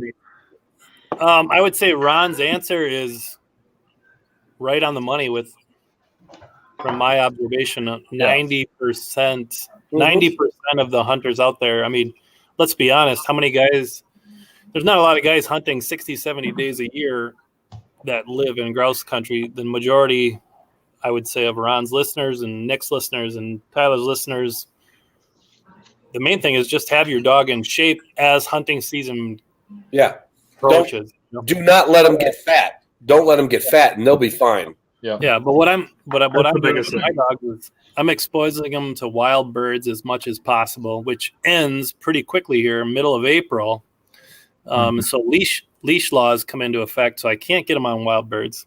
I do house pigeons, so with my younger pup, especially, I'm going to be working on steadiness drills this summer. He's going to be dragging a check cord around. I'm going to be working on making him stand still through, not necessarily through birds, but just temptations of all sorts. I've got a couple little wild, crazy little boys, so I'm going to have them playing with balls and all kinds of stuff that he wants to chase, and I'm going to make him stand there. Just reinforcing the foundation that you've built with your dog. If you've got a good foundation that you've built with your dogs with some basic commands, summertime is a great time to reinforce those while keeping them in shape and then get ready for hunting season.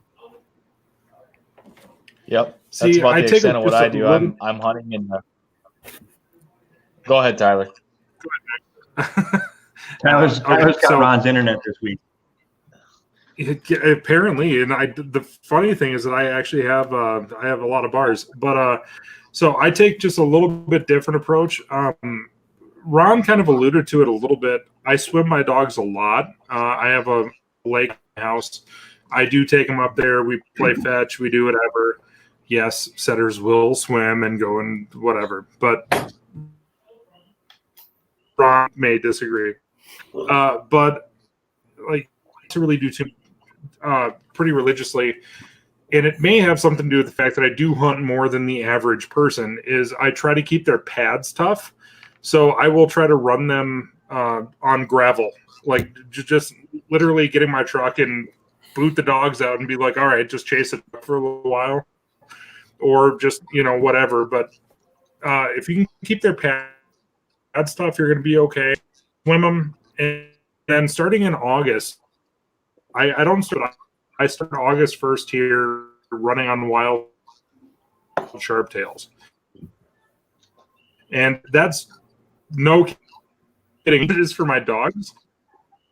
But I get out there and I start doing some scouting, start working my dogs, run one dogs in the morning, out on some wild birds. Okay. And it sounds like I probably take a different approach than everybody. So my dogs get during the summer get a lot of, I do have labs, so they get worked a lot, right? So I typically will do 2 days of upland. So right now they're getting quite a bit of wild bird exposure. So we're hitting the state land, the public land as often as possible right now. But we do a couple of days of upland. So I'll have my homing pigeon coop getting reestablished probably within the next week or so. I'll have some quail brought in, so we'll be setting up recall pens. because our quiet season starts up on April 15th, I think, is the official day. But then on the off days that we're not doing upland, we're doing retriever drills. So we're working on blind retrieves and just keeping them focused, and mostly just the mental and making sure that they're mentally staying focused. Nice. But I think a lot of that is I'm the only one here at the lab, so I'm getting them prepared for duck season, and I do a lot of hunt test stuff, so I'm constantly prepping for that. Yeah. All right. Doug, So right on the money with the water work. Like, I didn't really emphasize that, but as far as conditioning goes, especially if you've got an older dog, getting them in the water as much as possible in the summer keeps them in pretty good shape. Low impact. yep, I like my dogs to be in shape. Nick, do you have a piece of paper to hold it up and tell us all to shut the F up? So I don't need you can one. actually And talk this time. honestly, I don't have much to add to that either. I'm excited about getting out and running spring birds until that window closes. And then after that, it's nothing but just whatever exercise I can get my dog. And I might go over to Pine Ridge Grouse Camp and hang out with Jerry Havel and run Hartley around some pigeons and have them point and work on some steadiness. If you're really working on steadiness, you got a younger dog, you're working on steadiness, that's going to involve a little bit more of a program, and you might absolutely be working on that during the summer. But if you've got a seasoned dog and you're just trying to get them exposed to wild birds, I mean, the spring and the fall are your big times, and then it's just keep them in shape. All right. So this is actually a great question. So we did not address it, the RGS stuff right now, but Dr. Ben Jones is going to be with us next week. Yep. So if you've got questions regarding the restructuring with RGS or the Rough Grouse Society, next week is going to be the perfect time to make sure that you're tuning in and ready to ask those questions. So we'll save that information for a later time period. Well, and apparently Mr. Kirk doesn't listen to my podcast because I just had Ben on and we talked all about it. Oh, yeah, there you go, Tyler. Tyler's steering him the right way. Tyler's networking now. Yep. Good call. Ted has a pretty serious man crush on you, to be real honest there, Tyler Zimmer. So you may want to just kind of watch out because Ted is just all over you right now at this point. Wisconsin guys. Yeah. Well, from what I hear, it's not going to be in Lander this year. I think it's going to be in Cody, I think. Really? Sam texted me here a couple of weeks ago and said it's not going to be in Lander. They're going to go up at big, but like Cody, I will be there as long as it's still going to be going on. I haven't heard.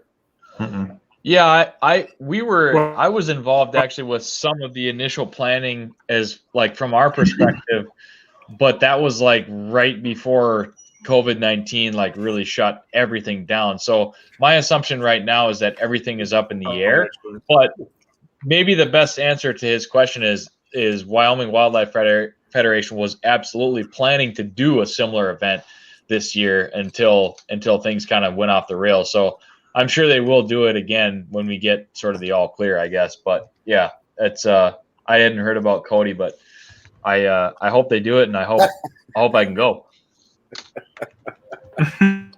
Okay, Andy, got you covered. I texted Sam Stein, and if he gets back to me on this, I'll let you guys know what the plans are as far as he's replying right now. But yeah, the final flyer there, Andy, I'm just saying, I went back and I read that comment on Ron's, and it's a good comment. So hey Nick. Yeah. Do you read your negative comments on iTunes? I don't look at that stuff all the time, but I see it sometimes. Why?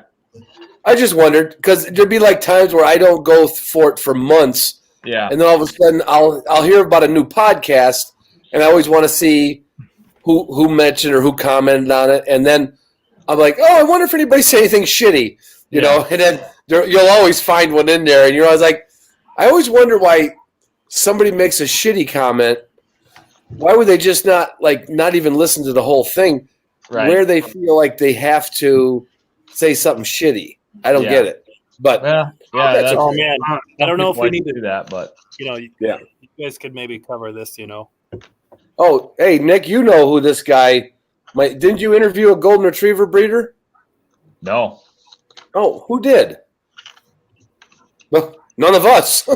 No, I've given very little spotlight to flushing breeds like that, and not really intentionally, but I owe it to them to give them a little bit more. But I've never interviewed a golden retriever breeder. Andrew, I'd say go to Instagram or Facebook and look up a guy named Mark Atwater. So he's pretty heavy into the field golden line, and if your pedigrees are most likely going to have like a Yeti or something, the Yeti sire. But Mark Atwater would be a perfect guy for you to reach out to if you want to explore some new friends. Okay, so Sam got back to me. It's not in Cody, Jackson. It's going to be in Jackson, June 20th is the date. Okay, but that would still be sort of up in the air, really.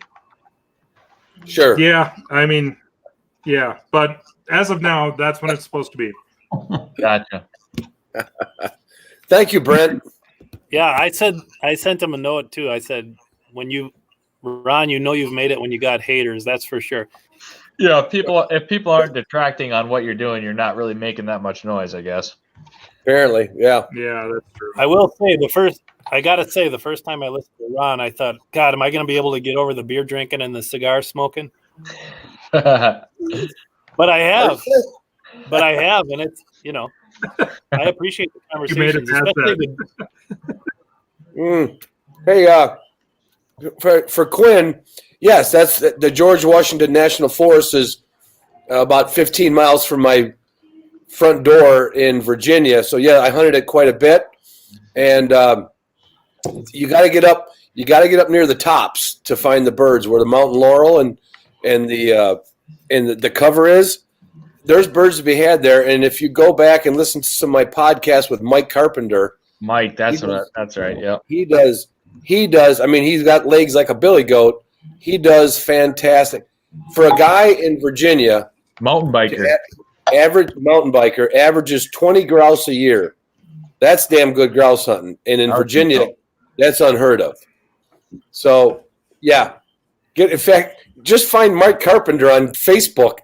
2 other people have, and he got him hunting. Yeah, those are good podcasts. You've had him on twice, haven't you, Ron? Yeah, once a long time ago, and once this last fall. Yeah, I love him. He's great. Yep. And the other thing is just a side note. He's I'll bet you Ted knows what this is. See if the rest of you dummies know. He is a degreed cartographer. Sure. Does that have something to do with that computers? is. He's a map maker. Jesus, he's a map maker. Well, you're a mailman. How would you know? Because I'm fluent in cartography, I guess. I don't know. I thought you were going to say astrophysicist. Yeah, cartography for sure. That's what I do. So I make maps. He really follows Google Maps, the right side of the mountain to hunt on. The sun, he pays attention, and it pays off. It really does. He's highlighted some of that in your podcast. He's got some good insight. Yeah. All right, so Chad is asking any tips for fetch to hand and how many before fetch. So I'll take this one because I'm actually working on this right now with my pup.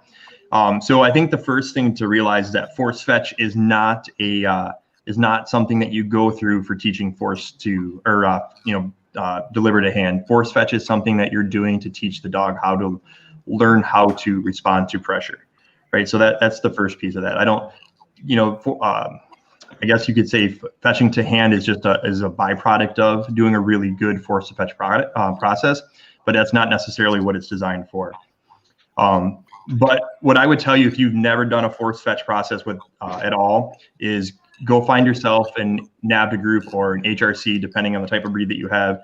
Go find a club, find the guy that's in there that's not necessarily done the most dogs, but that just has a similar process and thinks a little bit the way that you do. So somebody that's similar to you, and just go introduce yourself, ask questions. Those groups are always willing to help you. But I think a lot of that, depending on what you're trying to accomplish, a 30-foot check cord, a bumper, and a lot of patience will, you could probably clean that up without doing that. I'm a firm believer that every dog should be force fetched, but I run labs, and I think the force fetch for the process in the program that I follow is a really important piece of that, because it kind of cements to the dog of what it means to use to react to pressure, so to speak. Because I teach a very compulsion style of training.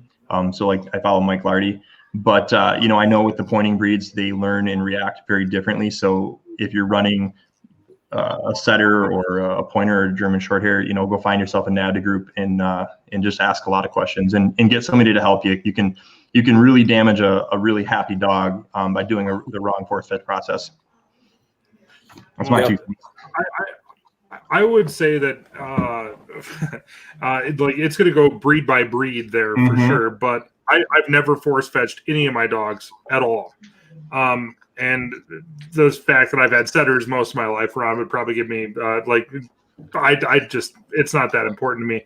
Now, with that said, I do like all my dogs have retrieved to some extent or the other. I would recommend that you hire somebody to do it. You need to be kind of disconnected from your dog. Most of us nowadays, specifically nowadays, we as people are actually too soft to do a proper force fetch, as we're going to before the dogs submit to us.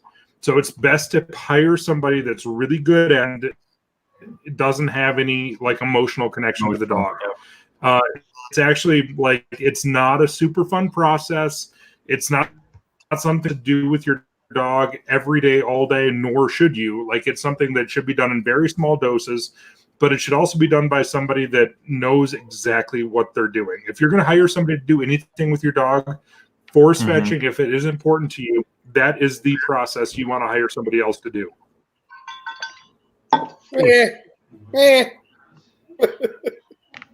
We're getting pretty specific with the Valley question there.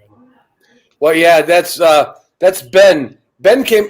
You like Ben, Tyler? He showed up to my house with his wife the other day. Now he's getting a Cocker Spaniel because Taffy sat on her lap all night. And you told me about that guy. Yeah, and he also brought over his own bottle of bourbon and his own glass and his own ice.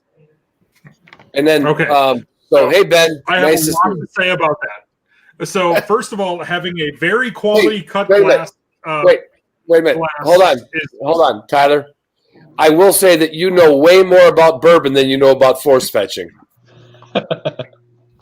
Very, very true. Yes, 100%. So ready, because there are certain glasses that do not warrant having really good bourbon poured in them. Second of all, have big ice cubes that are not chipped for good bourbon if you want to chill it without watering it down. And thirdly, there is nothing wrong with anything that guy did right there, except for the fact that he got a cocker. Hey, I told Ron this when we had our little chat this week. I told Ron this, but I was into cockers before they were cool. I'm going to go look for a picture. I'll be right back. I like cockers a lot, actually. I was just going to publicly shame Ted. For what? Go ahead. Okay. So Ben Jones, who we mentioned earlier, the CEO of the Rough Grouse Society, told me to give Ted a little bit of shit for jumping onto the Hunters Happy Hour and not being on the Wisconsin Rough Grouse Society call that was happening today. So that just FYI, publicly shamed via Ben Jones. Ted, you're here with us. I'm going to put it out there publicly, Ben, that phone call is for people that are concerned. All right. That's a fair point, actually. Yeah. I'm looking for. Well said, Ted. I'm going to publicly shame my wife here. This is my lovely bride riding in a topper. Sarah Sommer. With a short hair. That topper was a sled. We were getting rid of that truck that day. I've got one with a cocker. You weren't getting rid of the short hair?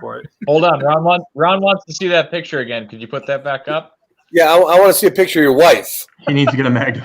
You're gonna have to be quicker, Ron. You got to be quicker. I'm squinting. Look how close.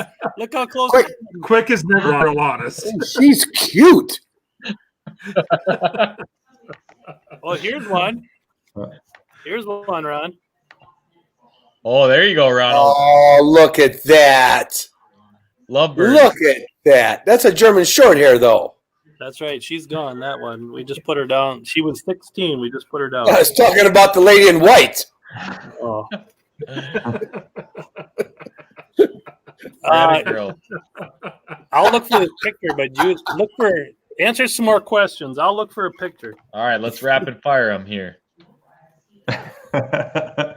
We only got 20 minutes left, guys. It's crazy. Wow. I mean, I'm still pretty damn we have to sober. quit at 9. I mean, yeah, You know. I know. Let's Who put it says into we have to high nine? gear for the rest of it here. Put a sociable up there, Ron. Come on. So show up. Tyler told me he road tripped with Ron from North Carolina or South Carolina or whatever back to Minnesota. Yes, he did.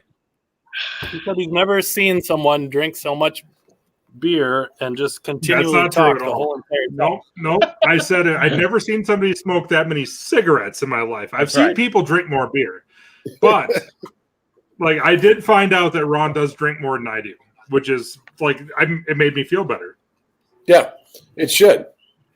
Oh, look at I this. drink water half the time. Yeah. So it says, Jeff, do you think force fetch hides some weakness in dogs, especially dogs that are primarily retrievers? I will tell you that good training hides many weaknesses in dogs. Everything. That's why you need to ask lots of questions when you're picking out your puppy. That is a really good question, and a good trainer can fill in a lot of A really holes good answer in bad breeding. I agree. It's just like if you. Oh, we'll go on to the next question. Let's get some questions done. Favorite non-hunting activity you do with your pup? Drinking. So, like, if they're just in the same room and you're doing an activity, It's got to be camping for me.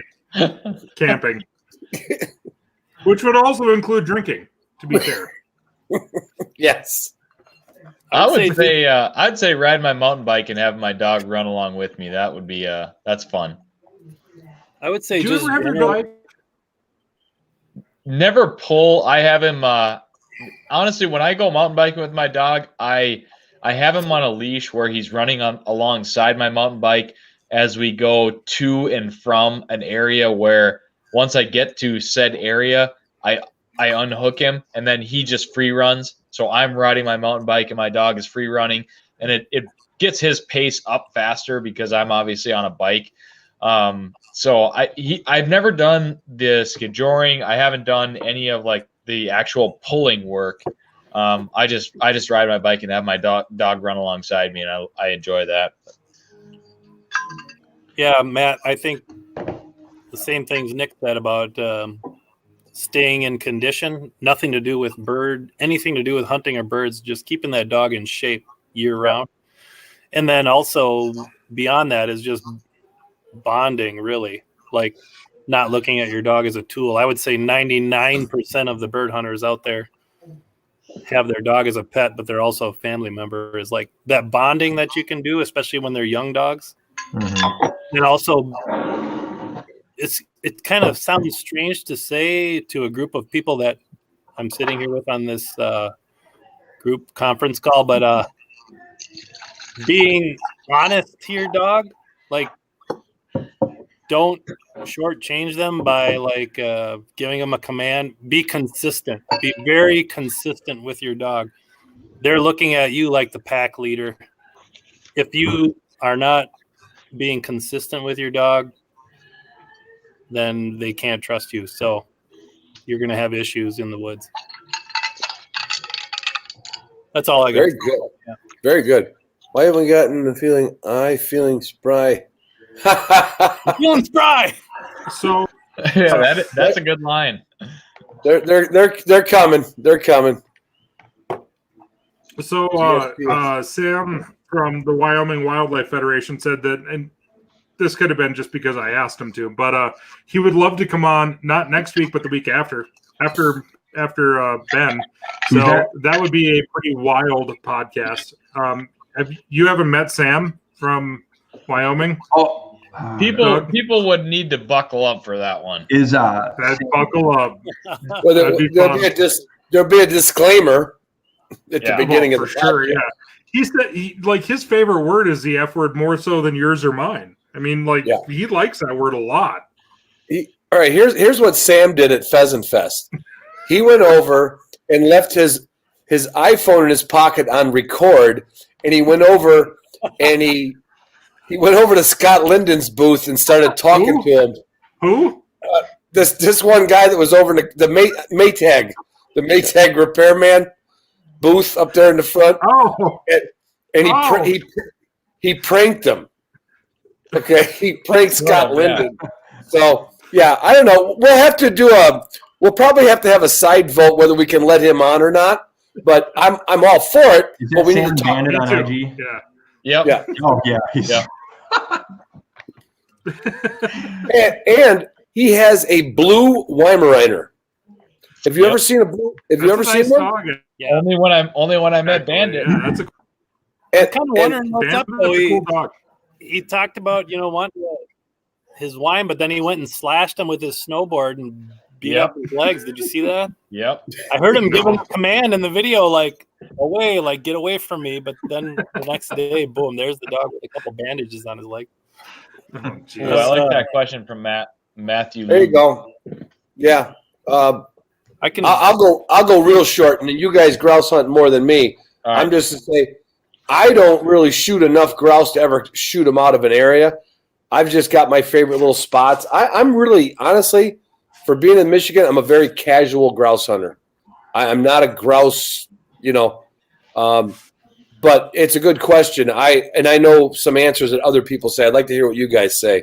Yeah. Yeah, I hunt rough grouse primarily, and I can hunt right from home. So I can think right now 10 places I can go within 10 minutes of where I live. Just because they're close, I'm hunting those, like hunting them with a gun with the intent of killing a bird twice a fall, maybe. And I do have spots, I will admit, that I run the dogs preseason training that I don't even go and hunt. But I know a lot of other people hunt that get a lot of high pressure. I'm going there in August and early September before the season opens and hunting them, but I'm not necessarily going back there again during hunting season. I kind of have an abundance of riches close to home, so I'm going to spots knowing I'm going to get bird exposure. But as far as hunting, yeah, if I go to a spot and I shoot 3 birds, which is pretty rare for me, but I'm highly likely not going back there.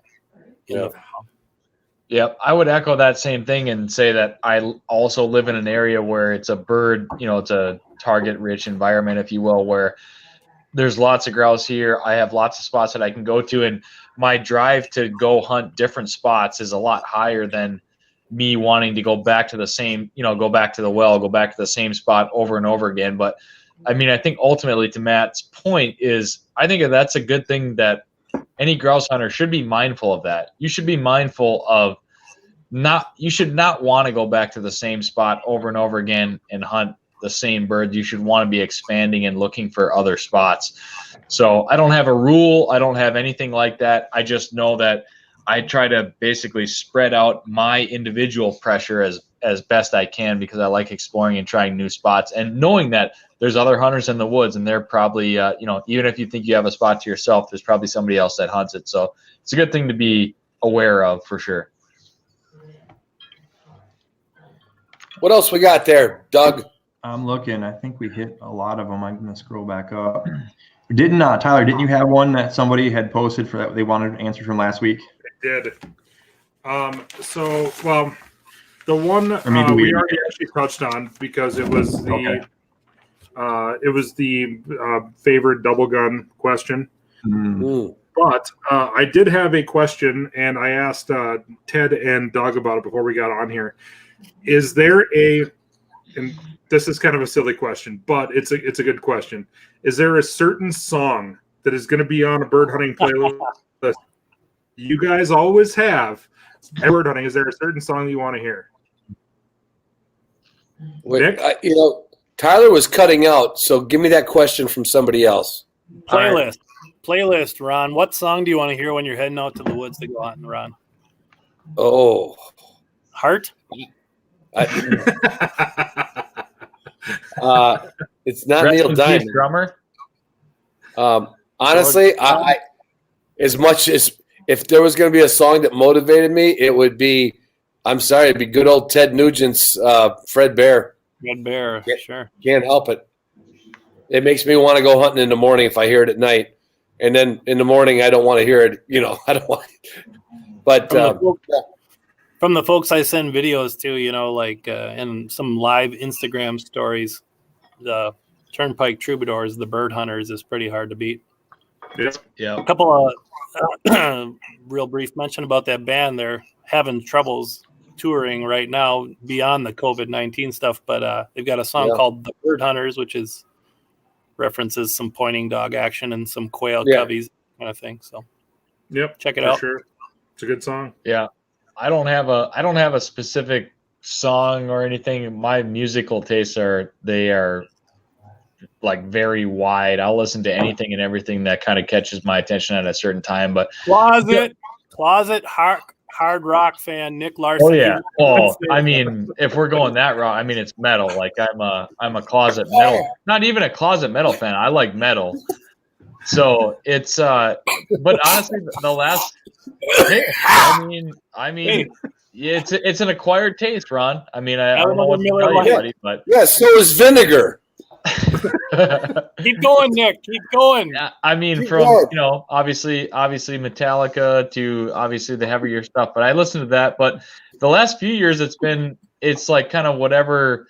Like the people that I've been hunting with, like Coulter Wall gets listened to, gets put on the playlist quite a bit. That's like that kind of like puts me in the bird hunting mode. Ted's kind of like a little like he's sort of like your DJ. If you end up on a hunting trip with Ted, he kind of ends up being the DJ. He's spinning, Core Blund and Coulter Wall and all that stuff. I mean, I have very wide musical taste, so I'm not real picky. But if I don't like something, I'll let you know. Whoever started the whole Coulter Wall thing, I have to thank them, because when you made that post 2 weeks ago about the our thing, actually, Coulter Tyler's on that. Bad. And Tyler I've been kind of obsessed. I freeze up. He's for good. real? Yeah, so Tyler's done for a few minutes. So here's You're just a little choppy. he's frozen now. Okay. Does Maybe getting a dog fixed? No. There's a no. Right there. Big no. No. Big no. Huh. I'll be right back. I can't speak from personal experience, but I've heard otherwise. Well, you're right. You have not had enough experience to know that fixed. I had a dog fixed, and he's still locked up with the bitch I had. Okay. What about? Well, this guy's saying performance in the field. What about have you guys seen weight gain or anything like that? Well, that's a different issue. Okay. Yeah, I think the question needs to be more specific. Are you talking, does getting the dog fixed affect the dog's drive? Or are you talking about, is it change its athleticism? Because I know, I'm trying to think who just did a podcast with the Bird Dog Doc, but the Bird Dog Doc did a whole spiel on, the effects of having a dog fixed. I think that the age at which it's fixed, of whether or not it's hit its maturity, or whatever, can have an impact on its performance. So if you fix a dog too early, maybe you got a big male and you fix him, 6 months old and it hasn't hit its full maturity. I think that there could be performance issues. Performance based on musculature and bone structure, but I don't think it'll diminish its drive for hunting. I have been through a lot of dogs, and I judge a lot of dogs, and I see dogs that are fixed for all different reasons. And here's what getting a dog fixed does. It makes him incapable of reproducing. That's a guarantee. That's it. Yeah. If you got an owly dog that likes to fight, he don't care if he's got testicles or not. That's all up here in his head. But It's a not lot of people do that because they think it's going to change the dog. I know they do. Right? Yeah. They do. It's not a fix. You know, I hate to be that old school guy, but if you got a dog that you think that fixing is going to, or if you think you got a dog that neutering, you know, when he says dog, I'm going to say male. You know, yeah. It's, but if you're fixing a dog, you probably got an issue, and it's probably a genetic issue. It's probably from the breed itself. You know, my neighbor Jerry, he had his Bronco of all things wandered all over trying to look for a piece of another dog, and he fixed it. He says, that fixed it. I said, no. He started eating twice as much. He wasn't burning calories. He got obesely overweight. He didn't have the energy to go out and look for any other dog. It did not change his desire, because when another dog comes around, he still thinks he should have sex with it. He just, but no, it's don't fix your dogs unless you need to, you know. Does Shoot and Shit carry a Bluetooth speaker and just have that thing playing on repeat in the woods, or what? I always like to this song. It's a solid song. Lady Humps by the Black Eyed Peas. Ron, since you're so old and wise, could you tell us what lady humps are? Yes. All right, children. New question. Lady humps were formerly firm breasts. Oh, I didn't Points all firm and high, as a Bob Seger would say. Yes. Points all our own. Sitting way up high. Yeah. How much? Way up firm and high. Way up firm and high. You're right. Shout out to Bailey Peterson from Couple of Harbors, tuned in. She told me before we got on tonight that this was going to be nothing but a sausage fest, and I guess that's what it is. But thanks for tuning in, anyways, Bailey. How do you know? what? I can't You know see. what we How could do you do? know who's watching, Nick? I can't see that. I can't either. Well, I think He's she's got a good commenting. point. He's commenting. Did Bailey comment? Yeah, Bailey P Oh, over on the side. Yeah, there you go. Hey, Oh, right there. listen. Andy. why don't in the next week, not next week, in the weeks to come, let's get, and I know some people that would do it. Let's get a woman on here. Let's get one of my lady friend hunters, or one of your lady friend hunters on here. We could definitely do that. Sausage. Absolutely. I like that, Bailey. I like that. It doesn't have to end at 2 hours, does it, Doug? No. Now we No. got There's no rules here. we got Bailey engaged. Let's talk with Bailey, because I Bailey. kind of like that. It doesn't have to end. Yeah, Right. we have no hard out. It's just like being at the bar saying I was going to leave at 10, and then all of a sudden Final. Yeah. they're There saying you go. last call. All right. I'm gonna have a Speaking of last call, I'm going to go get a beer. Yeah, I just grabbed 2 more. All right. Good for you. You know what we could do though, Nick, is that I've got 3. we were a little bit concerned about having Three empty Sam ones and on. 2 more. We could have Sam and Bailey on at the same time. They may level Yep. each other out a little bit. Maybe. Kind of equal things out a little bit. Yeah. Maybe. Bailey will be the voice of reason. Tyler Zimmer. Yes. Bailey Peterson was on the Project Upland podcast from last week. Yes. I will say, going backwards to this COVID-19 thing, one thing that, to get back to like facts, Correct. Shooting like shit. like real stuff. I'm wondering if drumming counts are going to happen this spring or not. There's been, I know that you maybe talked to the same people that I talked to at as far the last thing I heard, which would be earlier this week. As of right now, the Wisconsin counts are Is that not your new gonna hunting dog, happen Ron? because Yeah. they're Take a new It corgi. looks like of That COVID-19. dog's But I don't know better if than that's your final. Broncos. Yeah. There's my Better new than your Broncos, corgi. I'm telling you right Mwah. Mwah. That's Sue's new corgi. Say hi, everybody. Hello. So there was a question earlier about, I'm going to try to remember the people that brought it up. Zach Schuster and Dryfly009 talked about Huns aka Hungarian partridge in Wisconsin. Ted, I'm curious if you, I think like the story is perhaps similar to Minnesota. Minnesota used to have hunts. There's probably still some hunts in Minnesota, maybe. I don't know. I've never chased them. But Ted, do you know anything about the Wisconsin Hungarian partridge? Yeah, I do, and this gives me a really good opportunity to name drop a couple of buddies of mine, Forrest Jabot and his cousin Jim. There is a limited population in eastern Wisconsin. I'm not going to highlight a specific Eastern Wisconsin. That's crazy. Yeah, and it's all related to farmlands and fence rows, that kind of brushy fence line habitat, similar to Huns in North Dakota when we go out there. But I have not seen it myself, but I know there is a resident population that exists, and it's nowhere near abundant public land. We'll put it that way. So not really worth chasing.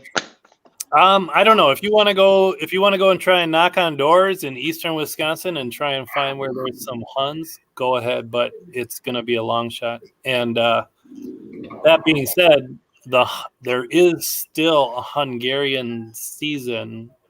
Like no when way. When you buy your license, you can shoot Huns in Wisconsin. Yeah, that's wild. Now, Nick, I'm going to qualify that with saying my knowledge of the Wisconsin hunting regulations is not as thorough as, a game warden, if you would call him and ask him. But so if I called Mark Witeka, he might give me different information. Right. I think it still exists. But the long story short is Huns are basically non-existent in Wisconsin, but there are small populations that are out there that I think exist on private farmland. I still keep on hearing that there's Huns in Iowa as well. Like there are still some people that, like a few per year, get shot in Iowa as well. So you want to hear a wild story? I'm from dead center Wisconsin, central Wisconsin, farm country, dairy farm America, like small woodlots, flat as a pancake, roads every square mile, and my grandma is 93 years old. And she remembers her dad talking about just going out and shooting prairie chickens and Hungarian partridge, like, just all times of the year, not necessarily during hunting season. Just they'd go out and they'd just shoot them. I believe it. That's in dead center Colby. Good question from the Mosers. Yeah, that's a question, but. Everybody already knows. I can answer that. I still have a Mosers because I don't have sponsors. I don't either. I don't have a vest sponsor, so I can answer that honestly. Go ahead. I'm getting pretty damn close to pulling the trigger on. Ted, you go first. I'm getting pretty damn close to pulling the trigger on a Final Rise vest. Matt from Final Rise, Matt Davis, if you're out there. Yep. Utah, because I needed to get my month-end expenses taken care of, and I'm looking at purchasing with an eye toward a Western hunt in the future. I've had a Filson vest forever, but I had to reinforce the game vest and the front pockets last year because it's wearing through. So it's time for an upgrade. I haven't heard of that vest at all. Yeah, it's just coming out. I wanted to buy a Wingworks. I looked at Nick's. He didn't realize I was watching him, but when we were hunting together, I was checking it out. Oh, I realized. Is that what you were looking at, though, Ted? Right. Well, it's well documented. Nick is pretty, he's like the svelte Upland model. We all know this, right? Upland elite. But I mean, my pants were pretty tight. What I was yeah, for I was sure. looking at the way the vest would move with your body, and to me, it's the Wingworks, which looks like a great vest. And I almost pulled the trigger on buying one last year, but I was a little concerned with the overall weight. Okay, great segue. Can I jump in now? Okay. Yeah. So before the other guys go, I'm gonna approach this from the standpoint of, I would say if people are interested in a strap vest, they have in the last 12 months just become spoiled because I'm going to name them all. I don't have a sponsor or anything. Hunt Ready, right? Wingworks, Hunt Ready, Pike Gear, Orvis has a good strap vest. There are some phenomenal Hunt Ready. There are some phenomenal strap vests out there. Q5. Say that again. Q5. Q5. Yep. Q5, Quillamine, Q5, Centerfire vest. There are some awesome strap vests out there. And honestly, all those companies that we all named off are really making good products, and they're made for upland hunters. So like I haven't used them all. I've had a Wingworks vest for 6 years, and I've worn that thing for 6 years through the rough grouse and woodcock covers. The thing is brand new, other than the orange on my shell pouches is starting to fray a little bit. But other than that, you would not know that you didn't get that thing yesterday. So the Wingwork vest, I'm obviously a huge fan of, but I've handled the Pike Gear. I've seen the Hunt Ready. I haven't seen the Final Rise yet, but it looks like a good product. There's so many good vests out there for upland hunters. I really feel like any one of those companies that we've mentioned is worth checking out. But the Wingworks vest, people often see that thing and they say, wow, that thing looks heavy. But my personal opinion is that a Wingworks vest completely unloaded and empty is not heavy at all. It's very light vest. What it allows you to do is carry a ton of gear, more than you probably should, a ton of water, a ton of shells, a ton of gear. You can load that thing up and carry it. You've got the weight on your waist, like a lot of these strap vests. That's not different. But the Wingworks I can really speak to is 6 years through the rough grouse and woodcock covers. It's super durable. It's a bomb-proof vest.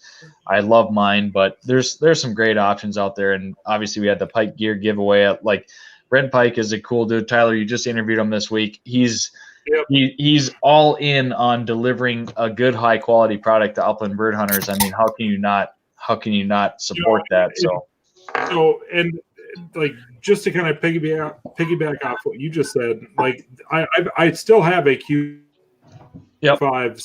I'm still going to use it. I talked to Brent about that as well. The thing about that I will say is that during the early season, it's got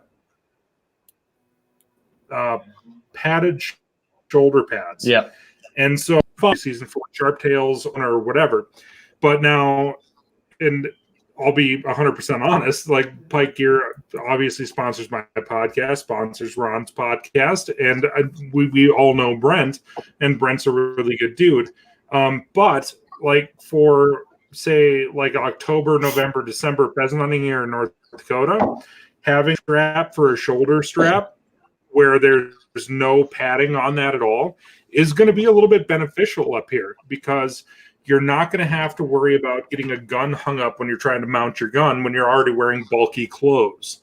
So I will absolutely give like Brent Pike and Pike Gear has done a really good job with their vet. I'm never going to say about Q-Nick.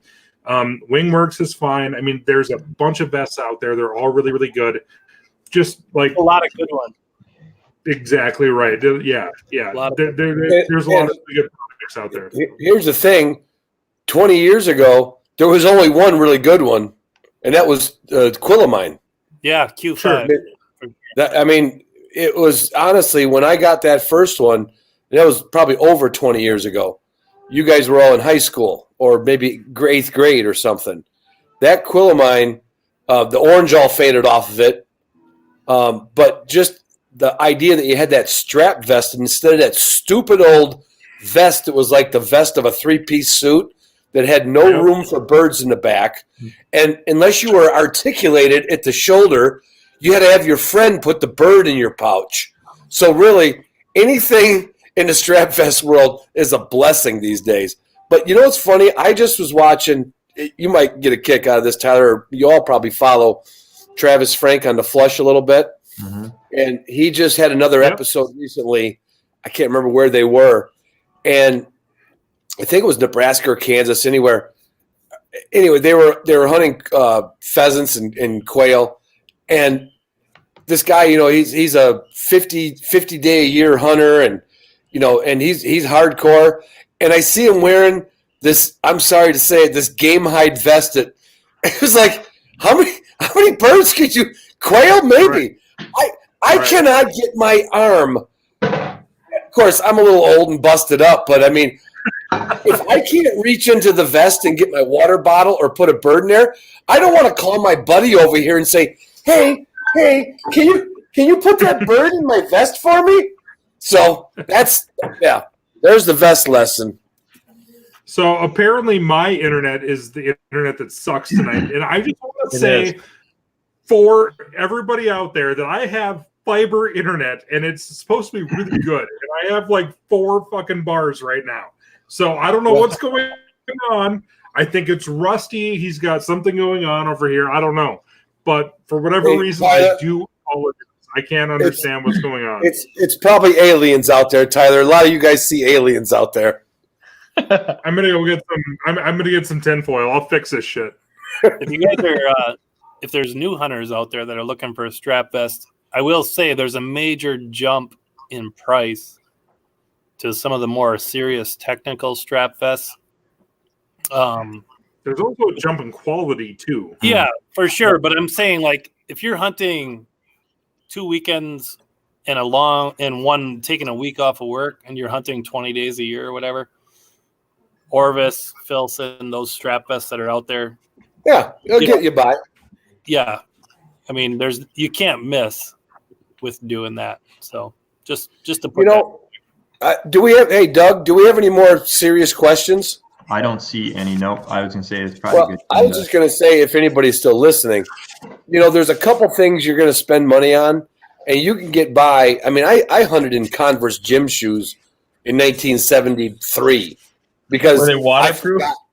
No, not at all. But you know what? Here's one thing I like. I don't care if you look like you just were on the corner waiting for somebody to put a quarter in your hat. Get yourself a decent gun that works good. Yeah. Okay. And a decent pair of boots. And, and this is, yes, I love some of the clothes that Brett's made, and I had some great Orvis pants. But you know what? I've been in construction my whole life. If my pants weigh more or my shirt weighs more, nice job, Tyler. Thanks, guys. You know what? It's really just, you're going to find as you go along, like you'll find the things you're going to spend money on. First thing you want to spend money on is a dog, a well-bred dog. Yeah. And then figure out what you can afford and go from there. Because you can take a great dog, a well-bred dog, and you can go hunting sneakers with a single-shot shotgun. Don't skimp on the dog, and then spend the money later. There was a question way back. Actually helped my signal. It did. Mm-hmm. Yeah. Mm-hmm. There was a question way back in the beginning, to your point, Ron, that there was I don't know who it was, but asked about, would you rather train for hardcore retrieving, or would you rather train for, reinforcing a good steady point? And it's like, same thing with like spending money on a good dog. But that's where it all starts. If you've got a dog that points birds, you don't have to worry about retrieving if your dog doesn't point birds. I mean, if you're buying a pointer. Yeah. So, kind of the same point. Like, to encourage people to get out hunting is like, take whatever you got. If you've got a hand-me-down shotgun, and you've got a handful of shells, you don't need a dog. You don't need anything. Get out there and walk. Find some public land near you. Get some permission somewhere, and just get out there. Mm-hmm. Birds are. So I just have to touch on this statement, I guess, from Tyler Zimmer. First of all, I'm sure that me and Nick and Doug would all really appreciate the fact that you've talked to all of us or listen to our podcast, and that's awesome. And second of all,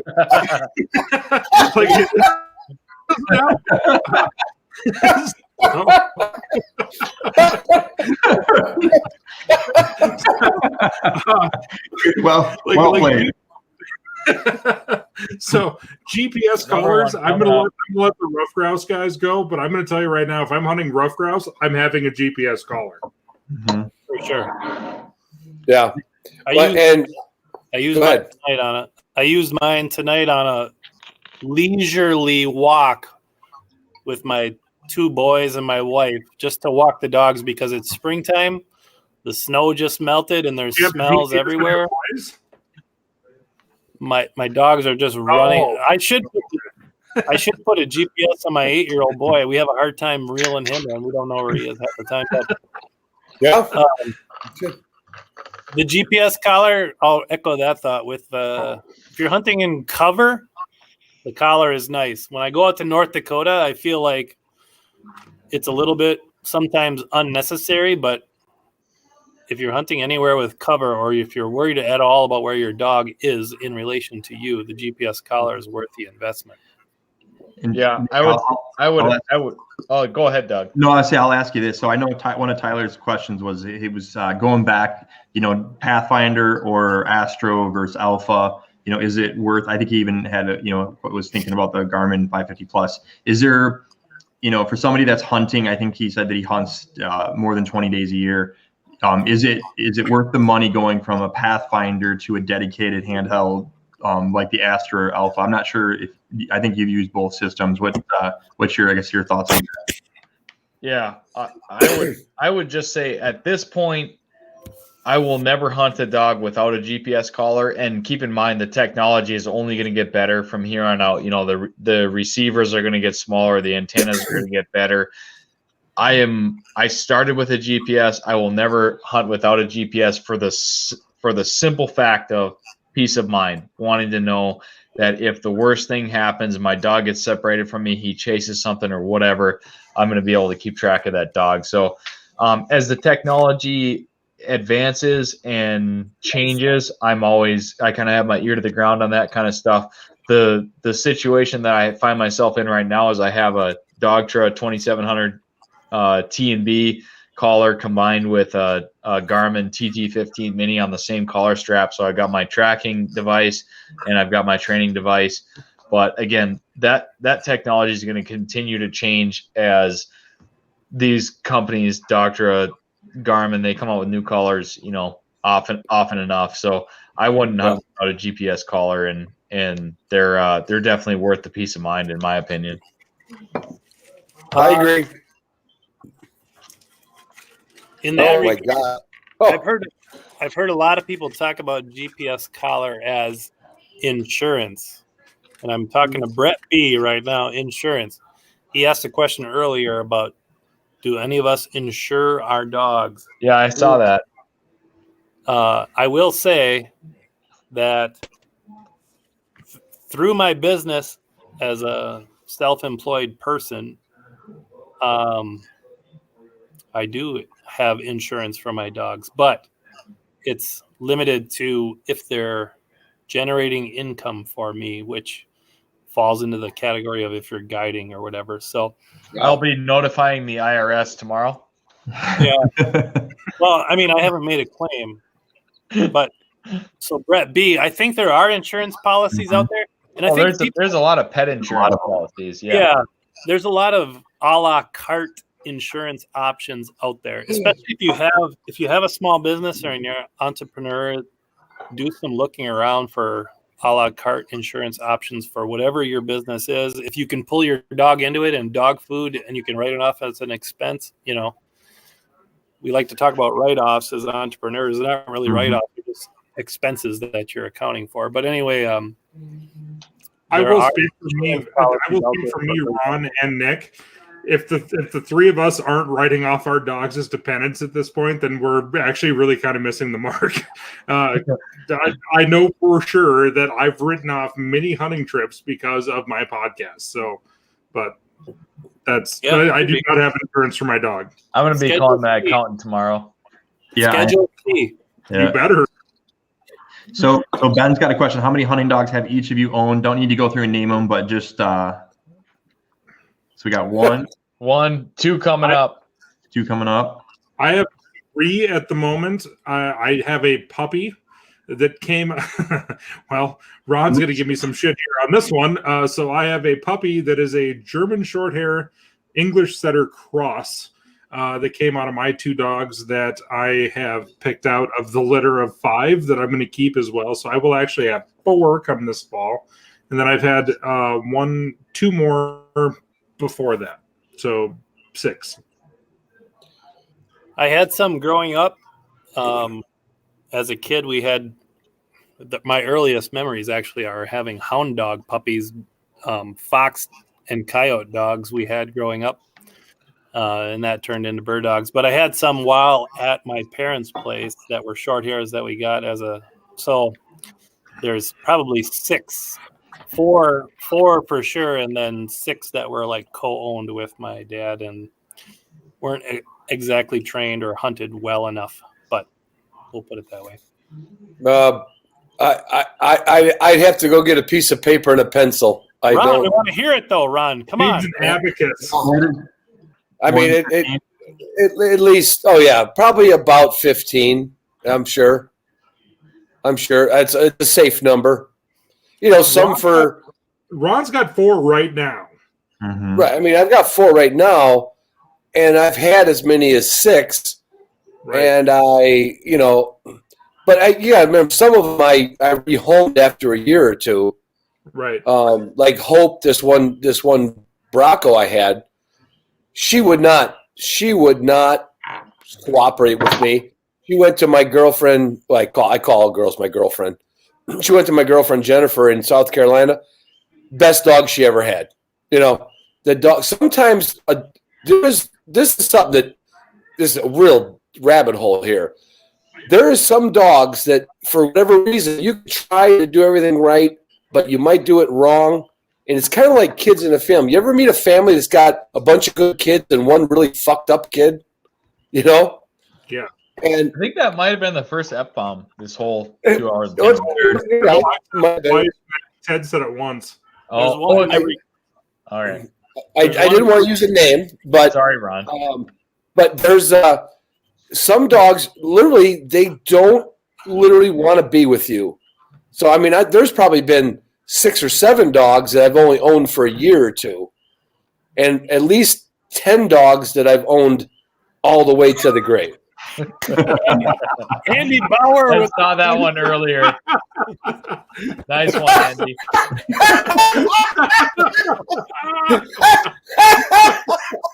I love that. Scary. Could you I would imagine how scary that would be if you're walking in on a point and a triceratops It's right out of the out of the cover? Are you kidding me?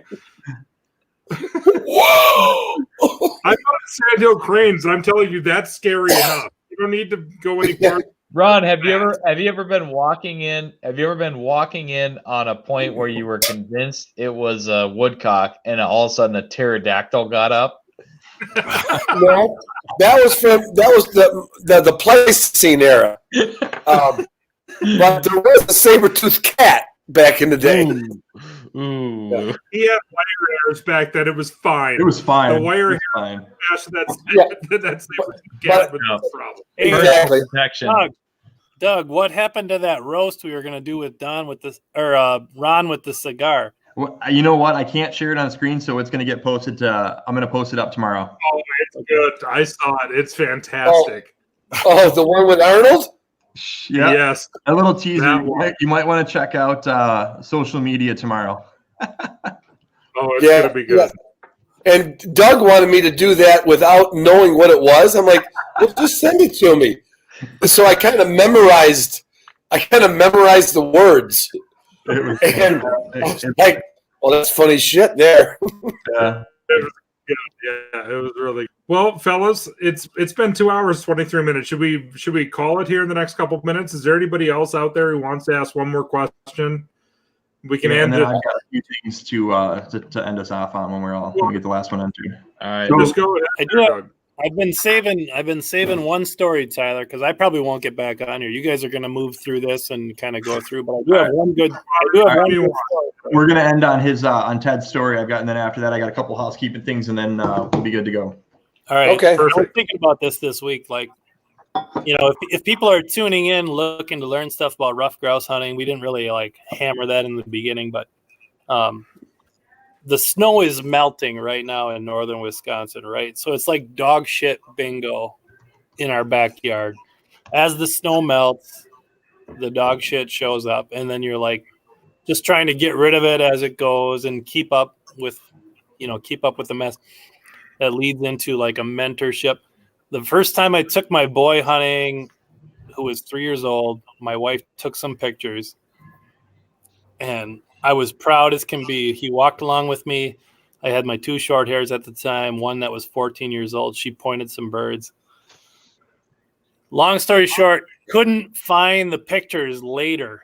She took some good pictures, and I was just wrecked about it. I'm like, God, where'd those pictures go? The next spring, I searched all the SD cards, everything. The next spring, the dog shit was melting, right? I'm tossing dog shit in the backyard. I look in the dog shit.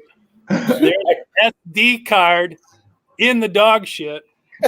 You know how there's like 5 or 6 metal contacts at the back of the SD card? I can see them sticking up through the dog shit. I'm like, are you kidding me? One of these dogs ate the SD card and then put it out of the card.